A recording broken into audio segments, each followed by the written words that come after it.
ꯄꯤꯀꯤ channel ꯑꯗꯣꯝꯒꯤ ꯑꯄꯥꯝꯕꯒꯤ ꯃꯇꯨꯡ ꯏꯟꯅ ꯉꯁꯤ ꯊꯣꯛꯆꯔꯛꯑꯦ ꯊꯦꯡꯉꯦ ꯑꯗꯨꯕꯨ ꯀꯅꯥ ꯀꯅꯥ ꯑꯣꯟꯂꯥꯏꯟꯗ ꯂꯩꯕꯤꯔꯤꯒꯦ ꯊꯣꯛꯄꯤꯔꯛꯄ ꯌꯥꯒꯅꯤ ꯑꯗꯨꯒ ꯉꯁꯤ ꯊꯝꯖꯔꯤꯕ ꯇꯣꯄꯤꯛ ꯑꯁꯤꯅ ꯑꯗꯣꯝꯒꯤ ꯋꯥꯍꯪ ꯄꯤꯀꯦꯒꯤ ꯄꯥꯎꯈꯨꯝ ꯍꯥꯏꯕꯁꯤ ꯊꯝꯖꯒꯦ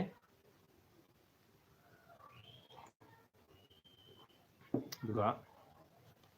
ꯉꯁꯤꯗꯤ ꯂꯥꯏꯚ ꯊꯥꯅ ꯃꯥꯏꯀ꯭ꯔꯣꯐꯣꯟꯁꯨ ꯇꯦꯁ ꯇꯧꯒꯦ ꯇꯧꯕ ꯑꯣꯟꯂꯥꯏꯟꯗ ꯆꯦꯟꯖꯕꯅꯤ ꯁꯤ ꯃꯥꯏꯀ꯭ꯔꯣꯐꯣꯟꯁꯦ ꯂꯥꯏꯚ ꯊꯥꯅ ꯅꯣꯏꯁ ꯁꯥꯎꯟꯁꯦ ꯂꯩꯗꯅꯕꯒꯤꯗꯃꯛꯇ ꯂꯥꯏꯚ ꯊꯥꯕꯗ ꯈꯤꯇꯪ ꯅꯨꯡꯉꯥꯏꯖꯗ꯭ꯔꯥ ꯈꯟꯗꯨꯅ ꯁꯤꯒꯤ ꯃꯥꯏꯀ꯭ꯔꯣꯐꯣꯟꯁꯦ ꯍꯧꯖꯤꯛ ꯑꯩ ꯇꯦꯁ ꯇꯧꯖꯒꯗꯧꯔꯤꯕꯅꯤ ꯑꯗꯨ ꯁꯤꯒꯤ ꯃꯥꯏꯀ꯭ꯔꯣꯐꯣꯟꯁꯤꯅ ꯂꯥꯏꯚ ꯊꯥꯕ ꯃꯇꯝꯗ ꯁꯥꯎꯟꯁꯤ ꯀꯌꯥꯝ ꯅꯨꯡꯉꯥꯏꯒꯦ ꯑꯣꯔ ꯅꯨꯡꯉꯥꯏꯇꯦ ꯍꯥꯏꯕꯗꯨ ꯃꯌꯥꯝꯗꯒꯤ ꯁꯨꯝ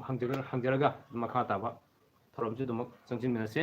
ꯁꯣꯅꯤꯌꯥ ꯂꯪꯕꯝ ꯁꯣꯅꯤꯌꯥ ꯀꯨꯏꯔꯦ ꯑꯣꯀꯦ ꯀꯨꯏꯔꯦ Sonia welcome back to my channel ꯊꯕꯛꯁꯤ ꯈꯔ ꯅꯪꯗꯕ ꯍꯥꯏꯇꯥꯔꯦꯀꯣ ꯑꯗꯨꯅꯅꯦ ꯁꯪꯉꯝꯕꯝ ꯄ꯭ꯔꯦꯝꯂꯇꯥ ꯆꯥꯛ ꯆꯥꯔꯕ ꯆꯥꯔꯦ ꯍꯧꯖꯤꯛ ꯆꯥꯛ ꯆꯥꯔꯒꯅꯤ ꯍꯧꯖꯤꯛ ꯃꯌꯥꯝꯒ ꯎꯅꯅꯕ ꯉꯁꯤ ꯁꯟꯗꯦꯁꯨ ꯑꯣꯏꯕꯅꯤꯅ ꯈꯔ ꯁꯪꯉꯤꯉꯩ ꯃꯇꯝꯁꯤꯗ ꯁꯟꯗꯦ ꯁꯪꯉꯤ ꯍꯥꯏꯖꯕ ꯋꯥꯅꯤ ꯍꯧꯖꯤꯛꯈꯛ ꯁꯪꯕ ꯋꯥꯅꯤꯀꯣ ꯁꯟꯗꯦꯅ ꯍꯦꯟꯅ ꯆꯤꯜꯂꯦ ꯍꯥꯏꯇꯥꯔꯦ ꯑꯗꯨꯅ ꯃꯌꯥꯝꯒ ꯎꯅꯕꯒꯤ ꯇꯥꯟꯖꯥꯗꯣ ꯈꯤꯇꯪ ꯃꯝꯕ꯭ꯔꯥ ꯑꯩꯒꯤ ꯂꯥꯏꯠꯁꯦ ꯑꯗꯨꯝꯇꯪ ꯍꯥꯏꯕꯤꯔꯛꯑꯣ ꯑꯗꯨ ꯍꯧꯖꯤꯛ ꯑꯩꯁꯦ ꯇꯦꯁ ꯑꯝꯇꯪ ꯇꯧꯖꯒꯦ ꯑꯩ ꯁꯥꯎꯟꯁꯦ ꯁꯨꯝ ꯇꯥꯕꯤꯔꯤꯀꯣ ꯑꯣꯀꯦ ꯖꯣꯇꯤꯟ ꯀꯦꯁ ꯎꯗꯕ ꯀꯨꯏꯔꯦꯗ ꯕ꯭ꯔꯗꯔ ꯑꯣꯀꯦ ꯀꯨꯏꯔꯦ ꯃꯌꯥꯝ ꯎꯅꯗꯕ ꯀꯨꯏꯔꯦ ꯑꯗꯨ ꯉꯁꯤꯗ ꯑꯝꯇ ꯎꯅꯔꯁꯦ ꯌꯥꯝ ꯄꯦꯟꯅ ꯎꯅꯔꯁꯦ ꯅꯤꯡꯇꯝꯅ ꯎꯅꯔꯁꯦ ꯑꯗꯨꯅ ꯑꯩ ꯊꯣꯛꯆꯔꯛꯄꯅꯦ ꯑꯣꯀꯦ ꯑꯩ ꯇꯦꯁ ꯑꯝꯇ ꯇꯧꯖꯒꯦꯀꯣ ꯁꯤꯒꯤ ꯃꯥꯏꯀ꯭ꯔꯣꯐꯣꯟꯁꯦ ꯑꯩ ꯑꯣꯟꯂꯥꯏꯟꯗ ꯆꯦꯟꯖꯕꯅꯦꯕ ꯁꯦ ꯖꯁ ꯁꯤꯒꯤ ꯀꯩꯅꯣꯁꯤꯅ ꯁꯥꯎꯟ ꯅꯣꯏꯁ ꯁꯥꯎꯟ ꯂꯩꯇꯅꯕ ꯅꯨꯡꯉꯥꯏꯔꯤꯕ꯭ꯔꯣ ꯕ꯭ꯔꯗꯔ ꯅꯨꯡꯉꯥꯏꯔꯦ ꯖꯣꯇꯤꯟ ꯑꯩ ꯅꯨꯡꯉꯥꯏꯖꯔꯤ ꯁꯤꯒꯤ ꯑꯩ ꯑꯣꯟꯂꯥꯏꯟꯗ ꯆꯦꯟꯕ ꯃꯥꯏꯀ꯭ꯔꯣꯐꯣꯟꯅꯦ ꯁꯤ ꯍꯧꯖꯤꯛ ꯑꯩ ꯇꯦꯁ ꯇꯧꯖꯒꯦ ꯇꯧꯕꯅꯦꯀꯣ ꯑꯩ ꯌꯦꯡꯃꯤꯟꯅꯁꯦ ꯁꯤ ꯃꯥꯏꯀ꯭ꯔꯣꯐꯣꯟꯅꯦ ꯗꯦꯟ ꯁꯤꯁꯤ ꯑꯩ ꯑꯣꯟꯂꯥꯏꯟꯗ ꯆꯦꯟꯖꯕꯅꯦ ꯖꯁ ꯂꯥꯏꯚ ꯀꯩꯅꯣꯒꯤꯗꯃꯛꯇ ꯂꯥꯏꯚ ꯊꯥꯖꯅꯕꯒꯤꯗꯃꯛꯇ ꯆꯦꯟꯖꯕ ꯃꯥꯏꯀ꯭ꯔꯣꯐꯣꯟꯅꯦ ꯃꯔꯤ ꯑꯅꯤꯅꯤ ꯌꯥꯎꯔꯛꯏꯁꯤ ꯆꯥꯟꯂꯦꯝ ꯄꯣꯛꯐꯝ ꯎꯗꯕ ꯀꯨꯏꯔꯦꯗ ꯇꯥꯃꯣꯁꯦ ꯀꯨꯏꯔꯦ ꯎꯗꯕ ꯀꯨꯏꯔꯦ ꯎꯈꯤꯕ ꯀꯨꯏꯕ ꯑꯣꯏꯔꯝꯕꯁꯨ ꯌꯥꯏꯀꯣ ꯑꯗꯨꯕꯨ ꯁꯤꯅ ꯃꯔꯤ ꯑꯅꯤ ꯁꯨꯕꯅꯦ ꯍꯧꯖꯤꯛ ꯑꯩ ꯇꯦꯁ ꯃꯔꯤꯁꯤ ꯀꯔꯝꯕꯅ ꯂꯥꯏꯚ ꯊꯥꯕꯒꯤ ꯆꯥꯅꯕꯒꯤ ꯍꯥꯏꯗꯣ ꯑꯝꯇꯪ ꯌꯦꯡꯃꯤꯟꯅꯁꯦꯀꯣ ꯉꯁꯤꯒꯤ ꯇꯣꯄꯤꯛꯁꯦ ꯀꯩ ꯑꯣꯏꯗꯣꯏꯅꯣ ꯑꯩ ꯊꯝꯕꯅꯦꯜꯗ ꯊꯥꯖꯕꯅꯦ ꯇꯣꯄꯤꯛ ꯑꯣꯏꯅ ꯊꯝꯖꯗ꯭ꯔꯦ ꯃꯌꯥꯝꯒꯤ ꯋꯥꯍꯪ ꯄꯤꯀꯦꯒꯤ ꯄꯥꯎꯈꯨꯝ ꯍꯥꯏꯅ ꯊꯝꯖꯔꯕꯅꯦ ꯑꯗꯣ ꯁꯤꯒꯤ ꯃꯌꯨꯝꯁꯤ ꯍꯥꯞꯄꯛꯏꯁꯦ ꯀꯩꯅꯣ ꯌꯦꯡꯕ ꯃꯇꯝꯗ ꯁꯤ ꯅꯣꯏꯁ ꯁꯥꯎꯟꯁꯦ ꯃꯄꯥꯟꯗꯒꯤ ꯁꯥꯎꯟ ꯇꯣꯉꯥꯟ ꯇꯣꯉꯥꯟ ꯂꯥꯛꯄꯁꯤꯡꯁꯦ ꯇꯥꯗꯅꯕꯒꯤꯗꯃꯛꯇ ꯑꯗꯨꯒ ꯍꯧꯖꯤꯛꯀꯤ ꯂꯥꯏꯚ ꯊꯥꯕ ꯃꯇꯝꯗ ꯁꯤ ꯂꯥꯏꯚꯇ ꯀꯌꯥꯝ ꯅꯨꯡꯉꯥꯏꯒꯦ ꯍꯥꯏꯕꯗꯨ ꯍꯧꯖꯤꯛ ꯑꯩ ꯇꯦꯁ ꯇꯧꯖꯒꯦ ꯇꯧꯕꯅꯦ ꯑꯝꯇꯪ ꯌꯦꯡꯃꯤꯟꯅꯁꯤ ꯃꯌꯥꯝ ꯑꯩꯅ ꯁꯤ ꯖꯦꯛꯁꯤ ꯊꯤꯟꯈ꯭ꯔ ꯃꯇꯨꯡꯗ ꯍꯥꯏꯕꯗꯤ ꯁꯥꯎꯟꯁꯤ ꯀꯔꯝꯍꯥꯏꯅ ꯇꯧꯕꯤꯒꯦ ꯍꯥꯏꯕꯗꯨ ꯃꯌꯥꯝꯅ ꯑꯝꯇꯪ ꯃꯦꯁꯦꯖꯇ ꯍꯥꯏꯕꯤꯔꯛꯀꯅꯤꯀꯣ ꯑꯝꯇ ꯌꯦꯡꯃꯤꯟꯅꯁꯦ ꯅꯍꯥꯟꯗꯤ ꯑꯩꯅ ꯁꯣꯏꯕꯒꯤꯔ ꯀꯩꯅꯣ ꯈꯪꯗꯦ ꯁꯥꯎꯟꯁꯦ ꯇꯥꯗꯦꯅ ꯍꯥꯏꯅꯔꯛꯄꯗꯤ ꯑꯩ ꯁꯨꯝ ꯂꯣꯏꯁꯤꯟꯈꯤꯕ ꯍꯥꯏꯇꯥꯔꯦ ꯁꯤꯒꯤ ꯃꯃꯥꯡꯗ ꯑꯩ ꯂꯥꯏꯚ ꯉꯥꯛꯇꯪ ꯇꯧꯖꯔꯝꯕꯅꯦ ꯅꯍꯥꯟ ꯐ꯭ꯔꯥꯏꯗꯦ ꯅꯨꯃꯤꯠꯇ ꯃꯥꯜꯂꯦꯀꯣ ꯑꯗꯨꯅ ꯁꯔꯤꯇꯥ ꯊꯣꯏꯕꯤ ꯇꯥꯃꯣ ꯆꯥꯛ ꯆꯥꯔꯕ ꯑꯩ ꯆꯥꯖꯔꯦ ꯁꯔꯤꯇꯥ ꯆꯥꯛ ꯆꯥꯖꯔꯦ ꯑꯣꯀꯦ ꯑꯗꯨꯅ ꯃꯌꯥꯝ ꯑꯃꯨꯛꯇꯪ ꯃꯦꯁꯦꯖ ꯍꯥꯏꯕꯤꯔꯛꯑꯣ ꯑꯩ ꯁꯤ ꯃꯥꯏꯀ꯭ꯔꯣꯐꯣꯟꯁꯦ ꯑꯝꯇ ꯇꯦꯁ ꯇꯧꯖꯒꯦꯀꯣ ꯍꯧꯖꯤꯛ ꯑꯣꯟꯂꯥꯏꯟ ꯂꯩꯅ ꯃꯥꯏꯀ꯭ꯔꯣꯐꯣꯟꯁꯤ ꯑꯝꯇꯪ ꯑꯣꯌꯔ ꯑꯅꯤꯅꯤ ꯑꯣꯌꯔ ꯑꯅꯤꯁꯦ ꯀꯔꯝꯕꯅ ꯂꯥꯏꯚꯀꯤ ꯑꯣꯏꯔꯤꯕꯅꯣ ꯍꯥꯏꯕꯗꯣ ꯑꯝꯇꯪ ꯆꯦꯛ ꯇꯧꯃꯤꯟꯅꯁꯤ ꯇꯧꯕꯅꯦ ꯑꯗꯨꯒ ꯃꯌꯥꯝꯒꯤ ꯋꯥꯍꯪꯗꯣ ꯄꯥꯎꯈꯨꯝ ꯑꯗꯨꯃꯛ ꯈꯨꯝꯖꯒꯦ ꯑꯗꯨꯒ ꯁꯤꯃꯇꯪ ꯍꯥꯟꯅ ꯑꯝꯇꯪ ꯃꯌꯥꯝ ꯅꯨꯡꯉꯥꯏꯅꯕ ꯑꯝꯇꯪ ꯇꯦꯁ ꯇꯧꯃꯤꯟꯅꯈꯤꯁꯤꯀꯣ ꯍꯧꯖꯤꯛ ꯑꯩꯒꯤ ꯑꯁꯤ ꯊꯤꯡꯖꯤꯜꯂ ꯃꯇꯨꯡꯗ ꯁꯥꯎꯟꯁꯦ ꯅꯨꯡꯉꯥꯏꯕ꯭ꯔꯥ ꯅꯨꯡꯉꯥꯏꯇꯕ꯭ꯔꯥ ꯍꯥꯏꯕꯗꯣ ꯑꯝꯇ ꯌꯦꯡꯃꯤꯟꯅꯁꯦ ꯁꯤꯅꯦ ꯑꯩꯅ ꯊꯝꯖꯅꯤꯡꯉꯤꯗꯤ ꯑꯗꯨꯅ ꯑꯩ ꯖꯁ ꯑꯝꯇꯪ ꯍꯥꯟꯅ ꯍꯥꯞꯆꯈꯤꯒꯦ ꯑꯣꯀꯦ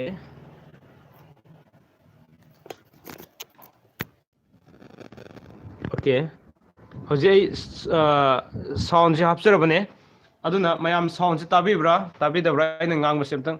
ꯃꯦꯁꯦꯖ ꯍꯥꯏꯕꯤꯔꯒꯗꯤ ꯌꯥꯝ ꯅꯨꯡꯉꯥꯏꯖꯅꯤ ꯍꯥꯏꯅ ꯊꯝꯖꯒꯦꯀꯣ ꯍꯧꯖꯤꯛ ꯃꯥꯏꯀ꯭ꯔꯣꯐꯣꯟꯁꯦ ꯊꯤꯜꯂꯀꯥꯟꯗ ꯅꯍꯥꯟ ꯃꯃꯥꯡꯒꯤꯗꯤ ꯌꯥꯈꯤꯗꯕ ꯍꯥꯏꯇꯥꯔꯦꯀꯣ ꯑꯗꯣ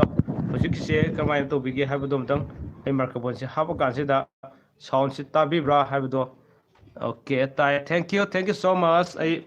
ꯁꯤꯒꯤ ꯑꯣꯌꯔ ꯑꯣꯀꯦ ꯁꯥꯎꯟꯁꯤ ꯁꯦꯡꯕ꯭ꯔꯥ ꯀꯃꯥꯏꯅ ꯇꯧꯒꯦ ꯑꯗꯨꯝꯇꯪ ꯍꯥꯏꯕꯤꯔꯛꯑꯣ ꯑꯩ ꯊꯑꯣꯏꯅ ꯃꯌꯥꯝꯒ ꯎꯅꯕꯗ ꯂꯥꯏꯚ ꯊꯥꯕꯗ ꯅꯨꯡꯉꯥꯏꯅꯕꯒꯤꯗꯃꯛꯇ ꯍꯥꯏꯗꯨꯅ ꯑꯣꯟꯂꯥꯏꯟꯗ ꯆꯦꯟꯖꯕꯅꯦ ꯃꯃꯟꯗꯤ ꯌꯥꯝ ꯌꯥꯝꯕ ꯅꯠꯇꯦ ꯌꯥꯝ ꯍꯣꯡꯕꯅꯦ 1,500 ꯈꯛ ꯄꯤꯕ ꯀꯩꯅꯣꯅꯦ ꯑꯩ ꯑꯣꯟꯂꯥꯏꯟꯗ ꯆꯦꯟꯖꯔꯒ ꯅꯍꯥꯟꯁꯤ ꯌꯧꯔꯛꯄꯀꯣ ꯅꯨꯡꯉꯥꯏꯔꯦ ꯇꯥꯕ ꯊꯦꯡꯛ ꯌꯨ ꯁꯣ ꯃꯆ ꯃꯌꯥꯝ ꯅꯨꯡꯉꯥꯏꯖꯔꯦ ꯑꯗꯨ ꯃꯌꯥꯝꯗ ꯄꯣꯠ ꯀꯥꯕꯤ ꯊꯦꯡꯛ ꯌꯨ ꯑꯩ ꯃꯊꯪ ꯍꯦꯟꯅ ꯅꯨꯡꯉꯥꯏꯅꯕ ꯁꯨꯝ ꯁꯤꯟꯖꯔꯛꯈꯤꯒꯦ ꯑꯗꯨꯒ ꯃꯊꯪꯒꯤ ꯂꯥꯏꯚꯇꯅ ꯑꯃꯨꯛ ꯁꯤꯒꯤ ꯑꯣꯌꯔꯁꯤ ꯑꯩ ꯑꯃꯨꯛꯇꯪ ꯇꯦꯁ ꯇꯧꯖꯩ ꯍꯧꯖꯤꯛꯇꯤ ꯆꯠꯊꯣꯛ ꯆꯠꯁꯤꯟꯁꯤ ꯈꯤꯇꯪ ꯅꯨꯡꯉꯥꯏꯔꯔꯣꯏꯀꯣ ꯑꯗꯨꯅ ꯅꯍꯥꯟꯁꯤ ꯍꯥꯞꯄ ꯀꯥꯟꯗ ꯑꯩꯅ ꯊꯤꯟꯖꯤꯟꯕ ꯌꯧꯗꯕꯩꯔ ꯀꯩꯅꯣ ꯈꯪꯗꯦ ꯃꯌꯥꯝ ꯇꯥꯗꯦ ꯍꯥꯏꯅꯔꯛꯄꯗꯤ ꯑꯩꯁꯤ ꯂꯥꯏꯚꯁꯦ ꯅꯨꯃꯤꯠꯇꯨ ꯈꯔ ꯋꯥꯕ ꯀꯩꯒ ꯁꯨꯝ ꯂꯣꯏꯁꯤꯜꯂꯕ ꯍꯥꯏꯇꯥꯔꯦꯀꯣ ꯑꯗꯨꯒ ꯑꯃꯨꯛ ꯂꯣꯏꯁꯤꯜꯂꯀꯥꯟꯗ ꯂꯥꯏꯚꯁꯦ ꯑꯅꯤꯔꯛ ꯊꯥꯕꯗꯨ ꯈꯤꯇꯪ ꯐꯖꯗꯕ ꯑꯃ ꯂꯩꯕ ꯑꯩꯒꯤ ꯀꯩꯅꯣꯗ ꯑꯩꯒꯤ ꯆꯦꯅꯦꯜꯗ ꯐꯖꯗꯕ ꯈꯔ ꯂꯩꯕꯗꯒꯤ ꯑꯗꯨꯃꯛ ꯑꯩ ꯇꯥꯗ ꯅꯨꯃꯤꯠꯇꯨꯒꯤ ꯑꯣꯏꯅ ꯁꯨꯝ ꯊꯥꯒꯠꯆꯔꯒ ꯊꯝꯖꯔꯕꯅꯦ Okay, aduna hujik ai mayam na tab yam nuai then ade jotin nuai re tab pod copy kai be yam nuai jai okay mayam gi sejo ko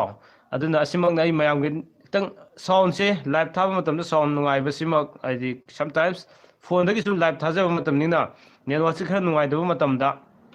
koi picture di khar sengak ta ba kaya ma yaw picture seng da ba tar ga so sound sina seng tar ga di ꯈ꯭ꯋꯥꯏꯗꯒꯤ ꯈꯪꯕꯗ ꯀꯥꯟꯅꯔꯤꯕꯗꯤ ꯑꯩꯅ ꯉꯥꯡꯖꯔꯤꯕ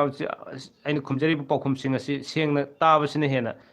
ꯈ꯭ꯋꯥꯏꯗꯒꯤ safe ꯐꯩꯌꯦꯅ ꯈꯟꯖꯩ ꯑꯗꯨꯅ ꯑꯩ ꯈꯤꯇꯪ ꯃꯌꯥꯝꯒꯤ ꯅꯨꯡꯉꯥꯏꯅꯕꯒꯤꯗꯃꯛꯇ ꯍꯥꯏꯗꯨꯅ ꯉꯁꯤꯗꯒꯤꯅ ꯅꯨꯃꯤꯠ ꯈꯔꯅꯤ ꯃꯃꯥꯡꯗ ꯑꯣꯟꯂꯥꯏꯟꯗ ꯆꯦꯟꯖꯕꯅꯤ ꯍꯥꯏꯔꯤꯕ ꯃꯥꯏꯀ꯭ꯔꯣꯐꯣꯟꯁꯤꯃꯛ ꯑꯩꯈꯣꯏꯒꯤ ꯑꯩꯗꯤ ꯑꯟꯕꯣꯛꯁꯤꯡ ꯀꯩꯅꯣꯗ ꯁꯤꯃ ꯇꯦꯛ ꯑꯃ ꯕ꯭ꯂꯣꯛ ꯑꯃ ꯁꯦꯝꯖꯒꯦꯅ ꯈꯟꯖꯔꯝꯕꯅꯤ ꯑꯗꯨꯕꯨ ꯎꯄꯥꯏ ꯂꯩꯇꯦ ꯅꯪꯗ꯭ꯔꯦ ꯑꯗꯨꯅ ꯗꯤꯁ ꯑꯅꯧꯕ ꯆꯍꯤ ꯂꯥꯛꯄ ꯃꯇꯝꯗ ꯑꯩꯒꯤ ꯌꯨꯇ꯭ꯌꯨꯕ ꯆꯦꯅꯦꯜ ꯑꯁꯤꯗ ꯈꯤꯇꯪ ꯅꯨꯡꯉꯥꯏꯇꯕ ꯈꯔ ꯍꯥꯏꯇꯥꯔꯒꯗꯤ ꯑꯩꯈꯣꯏ ꯃꯣꯅꯤꯇꯥꯏꯁ ꯊꯥꯒꯠꯄ ꯀꯩꯅꯣꯁꯤꯡꯁꯦ ꯁꯣꯝꯗ ꯌꯨꯇ꯭ꯌꯨꯕꯅ ꯈꯤꯇꯪ ꯀꯩ ꯍꯥꯏꯅꯤ ꯈꯪꯕꯤꯕ ꯈꯔ ꯋꯥꯠꯄ ꯏꯃꯦꯖ ꯑꯃ ꯇꯥꯏ ꯃꯁꯤ ꯀꯩꯅꯣ ꯍꯥꯏꯀꯥꯟꯗ ꯑꯩꯅ ꯍꯥꯟꯅ ꯊꯥꯒꯠꯈꯤꯕ ꯚꯤꯗꯤꯑꯣꯁꯤꯡꯗꯒꯤ ꯃꯌꯥꯝꯅ ꯂꯥꯏꯛ ꯇꯧꯕꯤꯕꯒꯤ ꯆꯥꯡꯒꯨꯝꯕꯁꯤ ꯈꯔ ꯍꯟꯊꯔꯛꯄꯒꯤ ꯀꯩꯅꯣꯝ ꯂꯩꯕꯅꯔ ꯀꯩꯅꯣ ꯈꯪꯗꯦꯕꯀꯣ ꯑꯗꯨꯅ ꯑꯩꯅ ꯊꯥꯒꯠꯆꯕ ꯕ꯭ꯂꯣꯒꯁꯤꯡꯁꯤꯗ ꯑꯌꯥꯝꯕ ꯒ꯭ꯔꯤꯟ ꯐꯪꯉꯒꯗꯤ ꯑꯩꯉꯣꯟꯗ ꯈꯤꯇꯪ ꯍꯥꯏꯁꯤ ꯅꯨꯡꯉꯥꯏꯖꯕ ꯈꯔ ꯂꯩꯒꯗꯕ ꯑꯗꯨ ꯖꯦꯂꯣ ꯐꯪꯕꯒꯨꯝꯕ ꯈꯔ ꯁꯨꯝ ꯂꯩꯕ ꯍꯥꯏꯇꯥꯔꯦꯀꯣ ꯑꯦꯅꯤꯋꯦ ꯑꯁꯤ ꯈꯨꯗꯤꯡꯃꯛ ꯑꯣꯏꯕ ꯇꯥꯔꯒꯁꯨ ꯖꯦꯂꯣꯕꯨ ꯆꯥꯔꯁꯨ ꯒ꯭ꯔꯤꯟꯕꯨ ꯆꯥꯔꯁꯨ ꯑꯦꯅꯤꯋꯦ ꯑꯩ ꯄꯤꯀꯦ ꯃꯌꯥꯝꯒꯤꯗꯃꯛꯇ ꯂꯩꯖꯕꯅꯤ ꯃꯌꯥꯝꯒꯤ ꯅꯤꯡꯕ ꯊꯨꯡꯅꯕꯒꯤꯗꯃꯛꯇ ꯀꯔꯤꯒꯨꯝꯕ ꯈꯔꯗꯪꯗꯤ ꯇꯧꯖꯔꯝꯒꯦ ꯍꯥꯏꯕꯒꯤ ꯋꯥꯈꯜꯂꯣꯟꯗ ꯊꯝꯖꯕꯅꯤ ꯑꯩꯒꯤ ꯆꯦꯅꯦꯜ ꯄꯤꯀꯦ ꯆꯦꯅꯦꯜ ꯄꯣꯊꯥꯃꯤꯟꯅꯁꯤ ꯈꯪꯃꯤꯟꯅꯁꯤ ꯑꯗꯨꯕꯨ ꯍꯧꯖꯤꯛꯇꯤ ꯍꯟꯗꯛꯁꯦ ꯇꯁꯦꯡꯅ ꯍꯥꯏꯕ ꯇꯥꯔꯒꯗꯤ ꯑꯩꯒꯤ ꯇꯁꯦꯡꯅ ꯕꯣꯔꯗꯤꯡ ꯑꯉꯥꯡꯁꯤꯡ ꯕꯣꯔꯗꯤꯡ ꯂꯩꯕ ꯗꯦꯟ ꯑꯗꯨꯒ ꯇ꯭ꯌꯨꯁꯟ ꯁꯦꯟꯇꯔ ꯀꯌꯥ ꯍꯥꯡꯕꯁꯤꯅ ꯃꯔꯝ ꯑꯣꯏꯔꯀꯥꯟꯗ ꯃꯌꯥꯝꯒ ꯂꯥꯏꯠ ꯇꯧꯔꯒ ꯈꯨꯗꯛꯀꯤ ꯋꯥꯔꯤ ꯋꯥꯇꯥꯏ ꯁꯥꯟꯅꯕꯒꯤ ꯀꯩꯅꯣꯁꯤ ꯈꯤꯇꯪ ꯑꯩꯉꯣꯟꯗ ꯈꯔ ꯐꯪꯕꯒꯤ ꯇꯥꯟꯖꯥꯗꯣ ꯈꯔ ꯂꯩꯔꯦ ꯋꯥꯔꯦ ꯑꯗꯨꯅ ꯃꯗꯨꯒꯤꯗꯃꯛ ꯉꯥꯛꯄꯤꯒꯅꯤ ꯑꯗꯨꯕꯨ ꯑꯩ ꯍꯦꯛ ꯅꯪꯕ ꯃꯤꯀꯨꯞꯇ ꯑꯗꯨꯃꯛ ꯃꯌꯥꯝꯗ ꯈꯪꯍꯟꯖꯗ꯭ꯔꯒꯁꯨ ꯈꯨꯗꯛꯀꯤ ꯑꯌꯥꯝꯕ ꯃꯇꯝꯗ ꯃꯇꯝꯕꯨ ꯐꯪꯉꯗꯤ ꯁꯨꯝ ꯂꯥꯏꯠ ꯊꯥꯖꯅꯕ ꯇꯧꯖꯔꯛꯀꯦ ꯍꯥꯏꯕꯁꯤ ꯊꯝꯖꯒꯦ ꯑꯗꯨꯒ ꯍꯧꯖꯤꯛ ꯑꯩ ꯃꯦꯁꯦꯖ ꯂꯧꯈꯠꯆꯔꯛꯀꯦꯀꯣ ꯃꯦꯁꯦꯖꯁꯦ ꯏꯕꯦꯝꯃ ꯗꯦꯕꯨ ꯀꯣ ꯐꯥꯏꯔꯦꯟꯒꯤ ꯊꯥꯁꯨ ꯅꯨꯃꯤꯠꯀꯤ ꯊꯔꯁꯗꯦ ꯑꯥꯐꯇꯔ 6 PM ꯍꯥꯏꯒꯗꯧ ꯃꯥꯜꯂꯦ MP ꯍꯥꯏꯔꯦꯀꯣ ꯗ ꯄꯣꯛꯑꯦ ꯔꯥꯁꯤꯅ ꯀꯨꯝꯕꯅꯦ ꯅꯨꯄꯥꯅꯤ ꯈꯔ ꯀꯨꯞꯅ ꯃꯄꯣꯛꯀꯤ ꯑꯣꯏꯅ ꯍꯥꯏꯕꯤꯔꯛꯑꯣ ꯑꯣꯀꯦ ꯅꯤꯄꯥꯅꯦꯕꯀꯣ ꯅꯤꯄꯥꯅꯦ ꯊꯔꯁꯗꯦꯗ ꯄꯣꯛꯄ ꯑꯣꯀꯦ ꯊꯔꯁꯗꯦ 6 PM ꯔꯥꯁꯤꯒꯤꯗꯤ ꯑꯩ ꯅꯨꯃꯤꯗꯥꯡꯗ ꯍꯥꯏꯖꯔꯔꯣꯏꯒꯦ ꯄꯥꯔꯁꯣꯅꯦꯜꯂꯤ ꯁꯨꯝ ꯑꯩ ꯀꯩꯅꯣꯗ ꯍꯪꯕꯤꯔꯛꯑꯣ ꯑꯗꯨꯒ ꯑꯩ ꯍꯥꯏꯖꯒꯦ ꯋꯥꯆꯞꯇ ꯑꯣꯏꯔꯁꯨ ꯀꯣ ꯑꯗꯨꯕꯨ ꯐꯣꯔꯦꯟ ꯊꯥꯒꯤ ꯂꯩꯔꯤꯕ ꯀꯩꯅꯣꯁꯦ ꯊꯔꯁꯗꯦꯗ ꯄꯣꯛꯄꯁꯦ ꯅꯨꯄꯤꯗ ꯐꯔꯦꯟ ꯊꯥꯗꯤ ꯑꯣꯏꯍꯟꯕꯤꯔꯅꯣ ꯗꯦꯟ ꯑꯗꯨꯒ ꯊꯔꯁꯗꯦꯁꯨ ꯑꯣꯏꯍꯟꯕꯤꯔꯅꯣ ꯇ꯭ꯌꯨꯁꯗे ꯄꯣꯛꯄ ꯅꯨꯄꯤ ꯌꯥꯝ ꯆꯥꯟꯅꯔꯒꯅꯤ ꯇ꯭ꯌꯨꯁꯗꯦ ꯊꯔꯁꯗꯦ ꯆꯥꯟꯅꯔꯅꯤ ꯁꯣꯔꯤ ꯊꯔꯁꯗꯦ ꯁꯣꯔꯤ ꯐ꯭ꯔꯥꯏꯗꯦ ꯆꯥꯟꯅꯅꯤ ꯍꯥꯏꯕꯀꯣ ꯐ꯭ꯔꯥꯏꯗꯦꯅꯦ ꯗꯦꯟ ꯑꯗꯨꯒ ꯁꯟꯗꯦꯅꯦ ꯇ꯭ꯋꯤꯁꯗꯦꯅꯦ ꯍꯥꯏꯔꯤꯕꯁꯤ ꯄꯣꯛꯄ ꯅꯨꯄꯤꯁꯤꯡ ꯌꯥꯝ ꯆꯥꯟꯅꯒꯅꯤ ꯍꯥꯏꯅ ꯊꯝꯖꯒꯦ ꯑꯣꯀꯦ ꯑꯗꯨ ꯍꯦꯟꯅ ꯏꯟ ꯗꯤꯇꯦꯜꯗꯨꯗꯤ ꯑꯩꯒꯤ ꯄꯥꯔꯁꯣꯅꯦꯜ ꯑꯣꯏꯅ ꯑꯗꯨꯃꯛ ꯁꯥꯟꯅꯔꯁꯤꯀꯣ ꯏꯕꯦꯟꯅ ꯗꯦꯕꯨ ꯍꯥꯏꯕꯀꯣ ꯗꯦꯟ ꯃꯣꯅꯤꯀꯥ ꯂꯥꯏꯁ꯭ꯔꯝ ꯌꯥꯝ ꯅꯨꯡꯉꯥꯏꯔꯦ ꯇꯥꯕ ꯊꯦꯡꯛ ꯌꯨ ꯁꯣ ꯃꯆ ꯆꯟ ꯃꯣꯅꯤꯀꯥ ꯊꯣꯛꯄꯤꯔꯛꯄꯁꯨ ꯌꯥꯝ ꯅꯨꯡꯉꯥꯏꯖꯩ ꯑꯗꯨꯒ ꯑꯩ ꯊꯑꯣꯏꯅ ꯃꯌꯥꯝꯒꯤ ꯅꯨꯡꯉꯥꯏꯅꯕꯒꯤꯗꯃꯛꯇ ꯍꯥꯏꯗꯅ ꯑꯣꯟꯂꯥꯏꯟꯗ ꯆꯦꯟꯖꯕꯅꯦꯀோ ꯑꯗꯨꯅ ꯁꯤꯗꯤ ꯍꯦꯟꯅꯁꯨ ꯑꯩ ꯅꯨꯡꯉꯥꯏꯖꯅꯕ ꯀꯩꯅꯣ ꯈꯔꯗꯤ ꯁꯨꯝ ꯑꯩ ꯊꯝꯖꯒꯦ ꯑꯩꯁꯦ ꯍꯟꯗꯛꯀꯤ ꯀꯩꯅꯣꯗ ꯀꯩꯒꯨꯝꯕ ꯈꯔ ꯂꯩꯔꯒꯗꯤ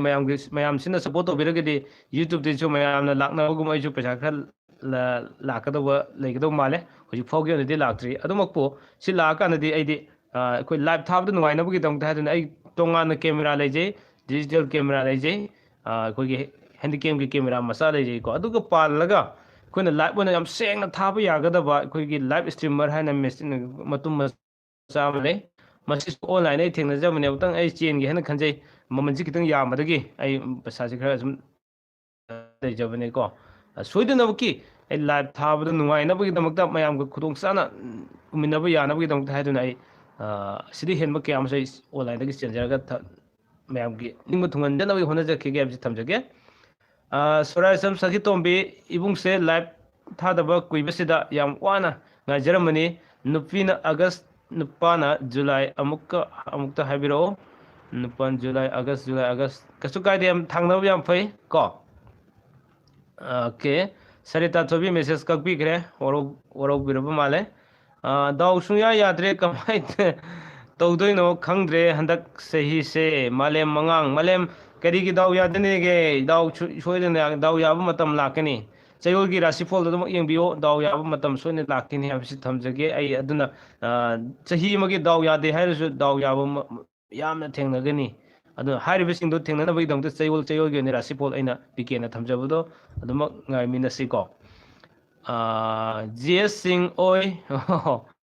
ꯑꯣꯖꯥ Sanamaibam welcome back to my channel ꯊꯔꯁꯗꯦ ꯄꯣꯛꯄꯅ ꯃꯈꯥ ꯀꯨꯝꯕ ꯌꯥꯕ꯭ꯔꯣ ꯃꯈꯥ ꯀꯨꯝꯕ ꯌꯥꯕ꯭ꯔꯣ ꯊꯔꯁꯗꯦ ꯄꯣꯛꯄꯅ ꯄꯣꯛꯄ ꯃꯤꯅ ꯀꯨꯝꯕ ꯀꯩꯁꯨ ꯀꯥꯏꯗꯦꯀꯣ ꯑꯗꯨꯒ ꯄꯤꯡꯀꯤ ꯑꯦꯂꯥꯡꯕꯝ ꯀꯥꯂꯦꯟꯒꯤ ꯋꯥꯟ ꯀꯣꯏꯁꯟ ꯍꯥꯏꯗꯅꯣ ꯀꯣꯏꯁꯟꯁꯦ